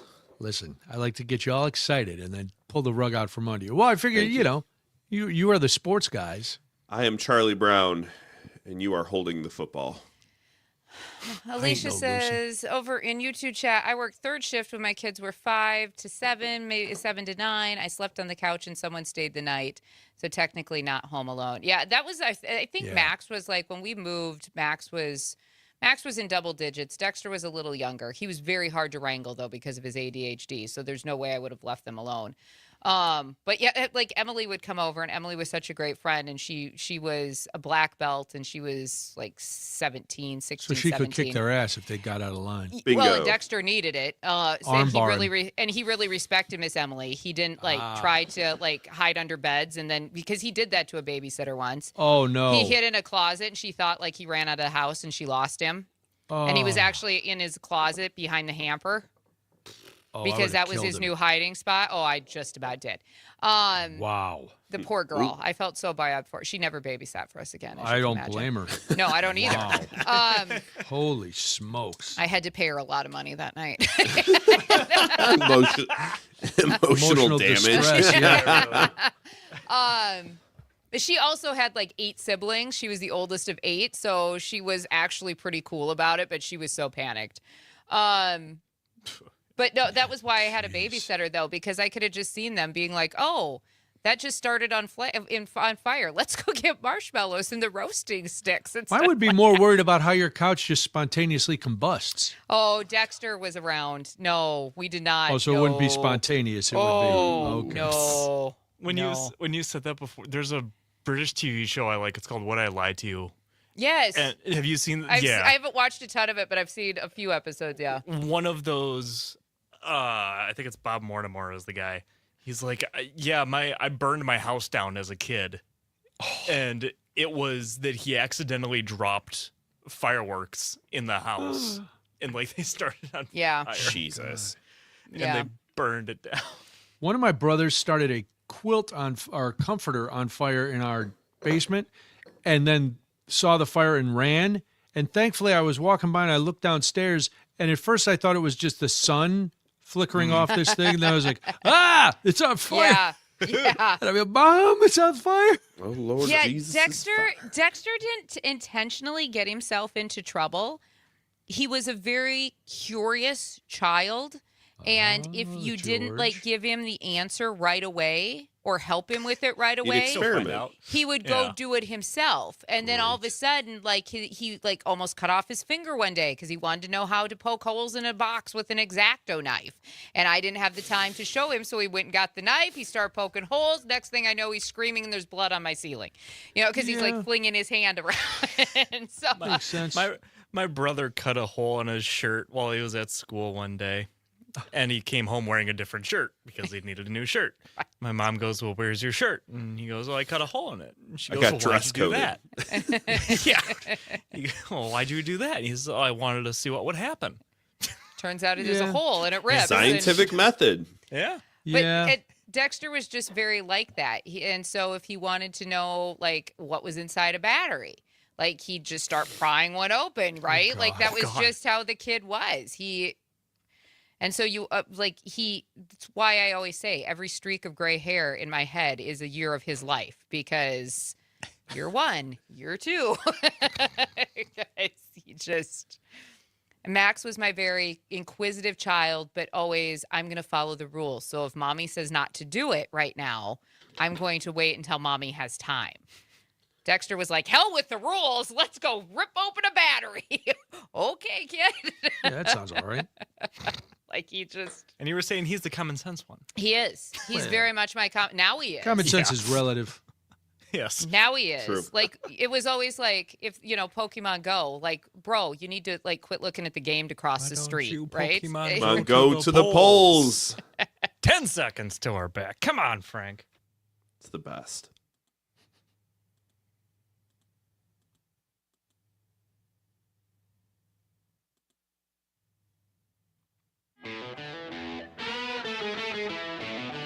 All facts, no fiction. It's Daybreak with Brian and Jamie. 8:35 right now. We hope that you are having a great start to your morning. Thank you so much for joining us today on the Civic Media Network. My name is Jamie Martinson. Good morning. I'm Brian Noonan. Would a boycott of Southern schools be effective if college athletes did not go there? This is one of the unintended consequences of all this gerrymandering talk. Colleges across, or states across the South, are trying to roll back voters' rights, go back to a more Jim Crow era of making sure that only certain people vote and other people are not represented. Well, now we also know that in the South, football is a religion. You look at the SEC teams, you look at just college football in general, and it is huge. So the NAACP is calling on black athletes and fans to boycott the athletic programs of public universities in states that are taking steps that the nation's oldest civil rights group says are restricting black voting rights. So it was launched on Tuesday. It's called Out of Bounds. It's a new campaign that's urging prospective black athletes, their families, alumni, and fans to withhold athletic and financial support from major public universities in states that have moved to limit, weaken, or erase black voting representation. So I found this really interesting because there's so many ways to look at it. On the surface, I go, oh, yeah, this makes a lot of sense. But are we asking these young men and women, these athletes, to shoulder too much of the responsibility for social change? Or is that just part of all of our responsibilities to shoulder change? So I wanted to bring Frank and Parker in along with Jamie and myself to talk about this because they're big sports guys. I'm going to say I appreciate this attempt to boycott this. I understand where the NAACP is coming from. My only reservation is some of these students really need that scholarship. Right. That's where my mind keeps we're going. we're not worrying. I think this is aimed at top tier athletes, the 5-star recruits to come into these football programs that make millions and millions of dollars, and maybe not somebody who's going to get, I don't know, a lacrosse scholarship or something lower profile, and those kids really need the money. So what are they supposed to do? Ladies and gentlemen. I go back to yourself as an 18-year-old. Yes. If I was a hot shot athlete, I could tell you there's two things on my mind. Where am I playing football, and what girl am I dating or going out with? Yeah. That's it. Those two things. I think it's unrealistic to put this kind of expectation on these athletes when it's true. I mean, you sit down, you talk to a bunch of coaches, you make the best decision for you, where you're going to succeed, and now, in today's times, where you're going to make the most money. Right. Now, is it on the parents maybe to steer them a little bit? Because I could tell you one thing. If I was a hotshot football recruit, I'm not going south of the Mason-Dixon line. Correct. There was no chance my parents were going to let me go to Alabama, or Alabama's fine. Let's look at Ole Miss with the Confederate flags being waved. Let's look at LSU Tigers. They got their nickname from a rifle division in the Confederate War, from the Confederacy. I think it's more so on the parents, but if you're looking at a child who really gets this one-way ticket out of maybe a bad living situation, and they grew up in the state of Mississippi, and there's a full ride with NIL money staring you in the face from the Ole Miss Rebels, who am I to tell them to turn that down? But if you're that much of a hotshot athlete, aren't you? Isn't there a chance you're getting offers from other places? You probably are. You're going to get those kind of. Yes, you probably are, Brian, and I think that's a really good point. But if having your family close by, being able to travel to watch you play is really important to you, I could see where you make that decision to stay maybe closer to home. For some of these, and you guys correct me if I'm wrong, you follow this a lot more than I do, but for some of these athletes too, right, who might have aspirations or be good enough to maybe be professional players at some point, there are also certain sports that like to recruit from certain areas and certain colleges. So, I mean, you know, like I pay more attention to the football draft, right? There's certain areas and certain schools that get way more attention than other colleges. I mean, I feel like that could affect some of those aspirations potentially too. Even if you're the greatest player, sometimes it's the roster around you as well if you chose to go to a different school, you know, where you don't get that type of attention. John over on our YouTube chat says, I think we all need to do what we can with whatever tools we have. Now, I don't know if he's alluding to the fact that you go to whatever school you need to, or if you're, you know, we do make these decisions based on what's happening in the country. But thank you for the comment nonetheless. Well, and let's even take athletes out of the picture. You're seeing even just regular population students migrating south to these big universities because it's cheaper. They're easier to get into. I mean, look at Wisconsin-Madison. If I'm over the line if I'm just south of the border in Illinois, how much is it costing me per year if I want to go to University of Wisconsin-Madison? Yeah. A hell of a lot more than it would to be to go to Ole Miss, Mississippi State, University of Alabama. So you're looking at that too. And that's where they're targeting: Alabama, Florida, Georgia, Louisiana, Mississippi, Texas, and South Carolina. All the places that are red states down there and that are gerrymandering all black representation out of their voter rolls. It's a tough call. And you made a good point with the wanting to stay close to home, because you do want your family to come visit you. And if you've grown up in Mississippi and your family watched Ole Miss, and you kind of look the other way, but there is a point now that things are different. Things are going back to like they were in the 60s. And we, you know, while it's not up to an 18-year-old to shoulder the burden of all of this, I think collectively, and maybe even if it's not the athletes, maybe if it's just the alumni and the fans, and boycotts worked back for the bus boycott and those kind of things. I don't know if boycotts work anymore. We hear the word boycott so many times, and people are going to want to watch football. I think it could, though. In a perfect world, so if you got teenagers to care about this, and they do, and you saw those big schools, because I mean, this is going to be really sad to say, and some of you who maybe don't watch sports a lot are going to think I'm exaggerating. But college football means so much to some of these institutions. I mean, it is the revenue driver. It's life. It is life. If you do get these hotshot athletes, let's say Alabama, Auburn, LSU, Texas, all these schools are seeing a huge drop in these 5-star athletes going to their teams, I think people would start to care. And I think the boycott would work. I just don't think in any world are you going to get an 18-year-old focus on football to care about the social justice aspect of anything at this moment in their life. I don't know. We're seeing more and more kids in high school getting active. We saw it in marches around here. And to your point about how important it is, we were doing a story about economic impact with UW-Madison, what they had, the economic impact they have on the state, and they cited football as the welcome mat for the university. Yeah. So you gotta, and those other schools you mentioned, they're football schools. That's what they are. Notre Dame's a football school. You know, there's football schools all over. But we're seeing younger people get involved, and maybe at first if it was like the top 3 recruits, and they made that, because I think especially, and I don't by any means presume to talk for an African American teenager. But I'm guessing if you're in that community and you're hearing all that's going on and you're talking to your parents and you're talking to your friends and you know the environment and you're like, I'm tired of the way we're being treated here. Right. And I do have a chance to make a small difference. I'm still going to get my full ride and I'm still going to get my NIL money. But instead of going to Mississippi, I'm going to go up to Ohio, or I'm going to go to UNLV, or I'm going to go, to a California school.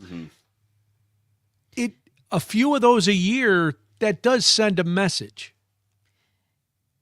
I just don't know how big a message and how long it's going to take. Well, I mean, it's literally, I think we're getting to a point where sports used to just be sports, right? It was its own separate area. And now we're getting to a place where, whether it's college sports, whether it's pro sports, we're starting to see the intersection between the actual sports and the actual politics. And for some people, I think if you're a fan, for some people, it's just a bridge too far, because you go to sports to get away from some of that other stuff. But I think it's going to be fascinating to see how that intersection eventually collides, because the other thing that I keep thinking about is if these states in the South are going this far to make sure that minority groups cannot vote, or they make it harder to vote, what other things are they going to start targeting? Right. So that's the other thing that I keep going back to in my mind. So for me, it would become maybe a safety issue for some of these students as well. Does this, though, if some of these students start looking at some of these schools in the South and saying, we want to avoid that, does this make college sports more competitive for other schools that maybe didn't always have the scholarship, wouldn't actually give the money like they would? Do they see this and go, all right, this might be a chance for us to get some of these more top-tier athletes? Is that even a possibility? Let's get some more of that NIL money. Right. So is that a possibility? Does it make some of those other schools more competitive at some point? Maybe, but I think let's say this happened, I think you'd see those top recruits still going to the blue bloods of the North. Sure. I think those 5 stars that wouldn't go to Alabama would go to an Ohio State, a Michigan, a Notre Dame, maybe USC, Oregon. I think NIL's changed that more than anything else, but I mean, it's a possibility for sure. It could distribute wealth in other ways. Maybe not the top recruits, but maybe some of those lower tier recruits that would have gone to those big schools. Maybe it could be trickle down recruiting. Trickle down economics? It never works, Reaganomics. Frank, Reaganomics never works. You know that.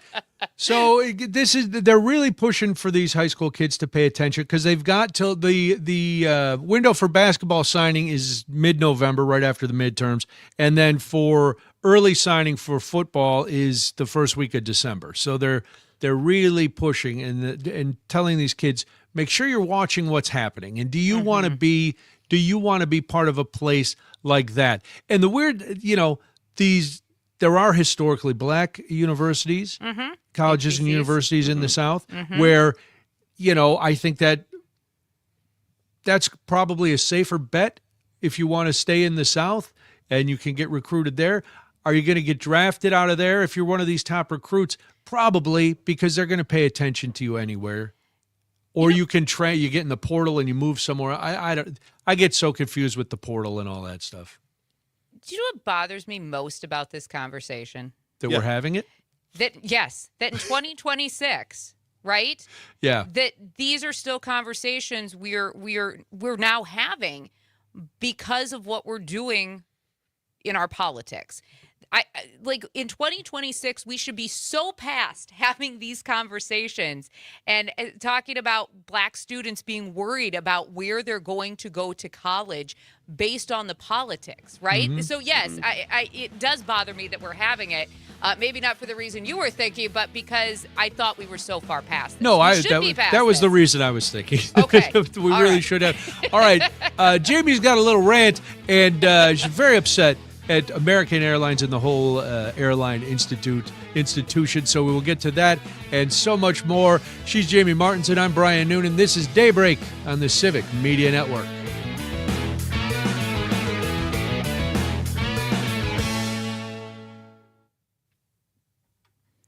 This is a conversation you had in the 1960s. I was Right? Yeah. Shout out to Remember the Titans when a town's racial relations was solved by a Right. a kick-ass high school football team. Right. Yeah, I just can't get over. Yeah, that Feels like a very 1960s-ish. Also, Brian, you brought up a good point with basketball season. This only works through football, I believe. Yeah, football's where the money is.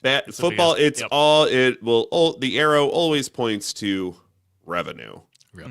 Now, if Duke takes a hit on basketball recruiting and North Carolina takes a hit on basketball recruiting, sure. That pays attention. I think that's. But who cares about maybe Alabama it. basketball? Nobody, even though they're pretty good. They are pretty good, but they still don't care. No, it's football. But that's just it. Football is life for so many. Football is life. Football is life. For especially in the South, like it is. Friday Night Lights, it is all the way up. Everything. Yeah. I always wanted to go to an SEC game, but now I'm like, maybe I'll go to Mizzou. That's the closest SEC team. Ew, gross. You wouldn't get the full experience, though. That's a I Big know. 12 team. I Let's know. be honest. It is. Yeah, there's just. I literally want to be at LSU eating like grilled alligator or something while I'm discussing politics with somebody I don't fully understand. Now listen as here, far as Yankee. speech. I don't think you understand how we do things down here. Just some Cajun different. It's grew up different. in the bayou like Bobby Boucher. Oh, when Jack's feeling better, please have that conversation with Oh, him. it's my favorite thing to do when I'm at HQ is talk to Jacqueline about LSU and Louisiana football. Louisiana. It's funny because Lane Kiffin brought this up. What was it, Parker, the other day? That part of the reason he went to LSU is because it's easier to recruit because you don't have that racial tension. Oh. At Ole Miss. Yeah. No. They're less racist at LSU. At LSU? They're still racist, just less racist. Well, they would have. Well, you don't have people waving the Confederate flag. This is true. Yeah, for the your rebels.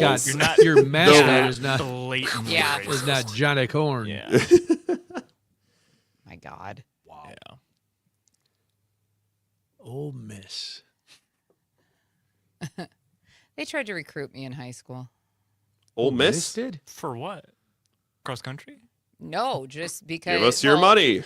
Come here. Because You were a runner, weren't you? I was a runner. She's a runner, but she's a it track wasn't even star. that. It was because my ACT scores, like Ole Miss. That's not recruitment. What better place to go than the worst educated state in the exactly union? what it was. Hey, we No, need some it was- smarties they were down in- here. No, they were in full out recruitment mode, like scholarships and everything. And I was like, "What are we doing here?" God, could no, you imagine?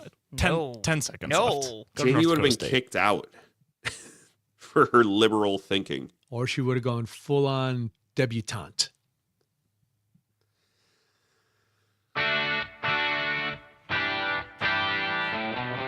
Now back to more of Daybreak with Brian and Jamie.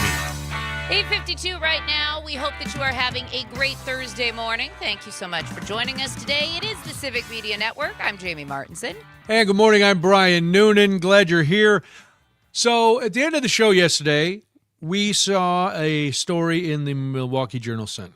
And that sent Jamie into a frenzy because, as you know, Jamie went on the most discombobulated airline flight last week to go from Madison to Boston. She went all over the country. She took, I think they had a 9-hour layover in Bali before they got to Boston. So, Jamie, I'm gonna let you vent. I'm just gonna sit back and enjoy what's to come. First and foremost, Packers fans. I mean, talk about perks in life, right?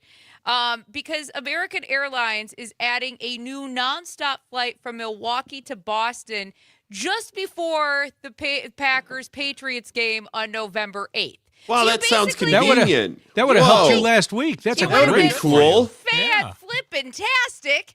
But Direct American will flight. fly from Milwaukee Mitchell International Airport to Boston Logan. Very nice airport, by the way. Sure. On Saturday, November 7th, with a returning flight scheduled for Monday, November 9th. Now, the Packers play the Patriots at Gillette Stadium on the 8th, and that's a 3:25 kickoff if you haven't seen the new schedule. But this flight is 23,000 additional seats for fans during the 2026 fall football schedule, according to an announcement from the airline this week. 23,000 additional seats. We spent 14 hours Here we go. flying last Saturday. 14 hours in airports. You weren't going to a football game. That's the problem. Yeah. Go to a football game. Just trying to get from the Midwest to Boston. 14 hours. And now you're telling me that there's a direct flight just so I can go to a football game? Now, I'm a Packers fan. Don't get me wrong. Would it be a great trip? Oh, probably. The fact that it's this readily available and now 23,000 seats are being added when it is like trying to mine for gold right now, iron ore, whatever you want to say, to get on an airplane. Wow. So that would There we be go. that. It sounds like that would be a good all the time route for American if they can do it. It sounds great. It just, you know what this says to me? Your timing is horrible. That's what this story says to me. We always have horrible timing. I will admit that. I will take full responsibility for that. Yes. You did not plan ahead. Also, really bad luck. That could be added in there just a Sure. little bit too. Sure. So there is that. But anyway, if you're interested in, that direct flight that only some of us are able to get in life, by the way, you can go and get your tickets now over at American Airlines. I would suggest probably doing it now, because if you wait until the last minute, you're going to be giving up a small child in order to afford your tickets. The good news is if you want to go to that Packers game and you don't have this, you can't get on this American Airlines direct flight, Jamie has a beautiful route that she would be happy to share with you, and you get to see most of the country, which is great. Why wouldn't you want to see more of America? Of course. It's a beautiful country. We celebrate it greatly. Not Sure. a full 14-hour day. 14 but hours. hey. Jamie, you saved a whole 3 hours instead of driving. I was going to say, you could have driven I to know. Boston in 14 hours. But she saved, no, 17. that You out. saved 3. We saved 3. We Wow, look figured at you this guys. out. We figured it out as we were sitting in the airport on what was supposed to be an hour layover that turned into, like, I don't know, a 4-hour layover. Finally, Corey got to, literally, it was supposed to be an hour layover, turned into like a 3.5 to 4 hour layover. Corey got in his phone because the man is not patient, right? Like, I'm only there at this point to keep him calm, right? So he We doesn't all need flip that. out. Well, that's your job. Yes, Yeah. that's my It's job. Debbie's And job, too. I'm seething inside, but I'm like, no, it's fine. Let's just go get coffee. We can have a leisurely lunch. We can, like, this is what I'm trying to do, right? And so finally, at one point, he sits down. Man hates traveling anyway. He hates airports. And he goes, I think we could have driven there faster. I was like, oh, it's fine. We've only got like another hour till boarding now. And finally, he's like mapping it out. And he's like, we could have almost been there. Yeah. I have Point taken. no patience for that kind of stuff. I mean, this is the thing, though. I mean, it's great that there's this nonstop flight, but this is just another derailment on traveling by air right now. Jamie, it's the because 1% who gets it. If you can afford the tickets and the flight, you are doing very well. Congratulations. I'm glad. Man. And American knows that people who are going to travel for this game, they got a little extra scratch. So why not give them a direct flight? Make it a little easier on them. Right? I mean, I get it. You monopolize, you take advantage where you can, and if you're able to take this flight, I'm sure it'll be a great trip. And Packers fans travel. So nice and leisurely, nonstop, direct. It'll be great for you. probably a shuttle right to your hotel from the airport, right near the field, and oh man, it's great. You have a little chowder. You go to the game. There you go. I will say that my husband has Uber Black now. He got upgraded, so Nice we flex. had, we Nice had flex. to- 14-hour we layover. had- that was the perk. That was the only perk I can honestly say in my entire travel. You could have day. Uber Blacked Yes. to Boston. Could have taken a Greyhound. We could have. We could have done that too. Leave the driving to them, Frank. The only I would- reprieve I had that day was when the Tahoe with the blacked out windows pulled up right in front of the airport, right under the canopy. I didn't have to walk in the rain. The Nice. floorboards, as the door came down, went bzzz, and then like they were there, and I could step up like a little step stool built right in. That was the only perk of That's that lovely. 14-hour travel day. That's lovely. Frank, if you ever catch me on a Greyhound bus, it's because I've murdered a whole bunch of people and I paid cash for the ticket under an assumed name. That's the only way you're getting me on a Greyhound. Well, it's a good thing there's a record of this. So when the That's authorities knock on my door, they'll be But like, I didn't tell you what where's the assumed recording? I didn't Right tell you here. what assumed name I would be under or Tidy. where I got the Tidy cash. Whitey. Tidy Whitey. Oh, no, I've given it away. Well, on that note, we have to go. I have to come up with a new name, and Jamie's got to finish getting her frustration out. Thank you for listening and being part of the program. I'm Brian Noonan. This is Daybreak. I'm Jamie Martinson. Thank you for another day. It is the Civic Media Network. Bye. Talk to you tomorrow.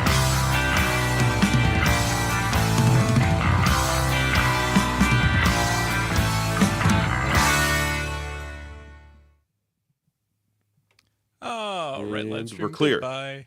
Have a good day. We will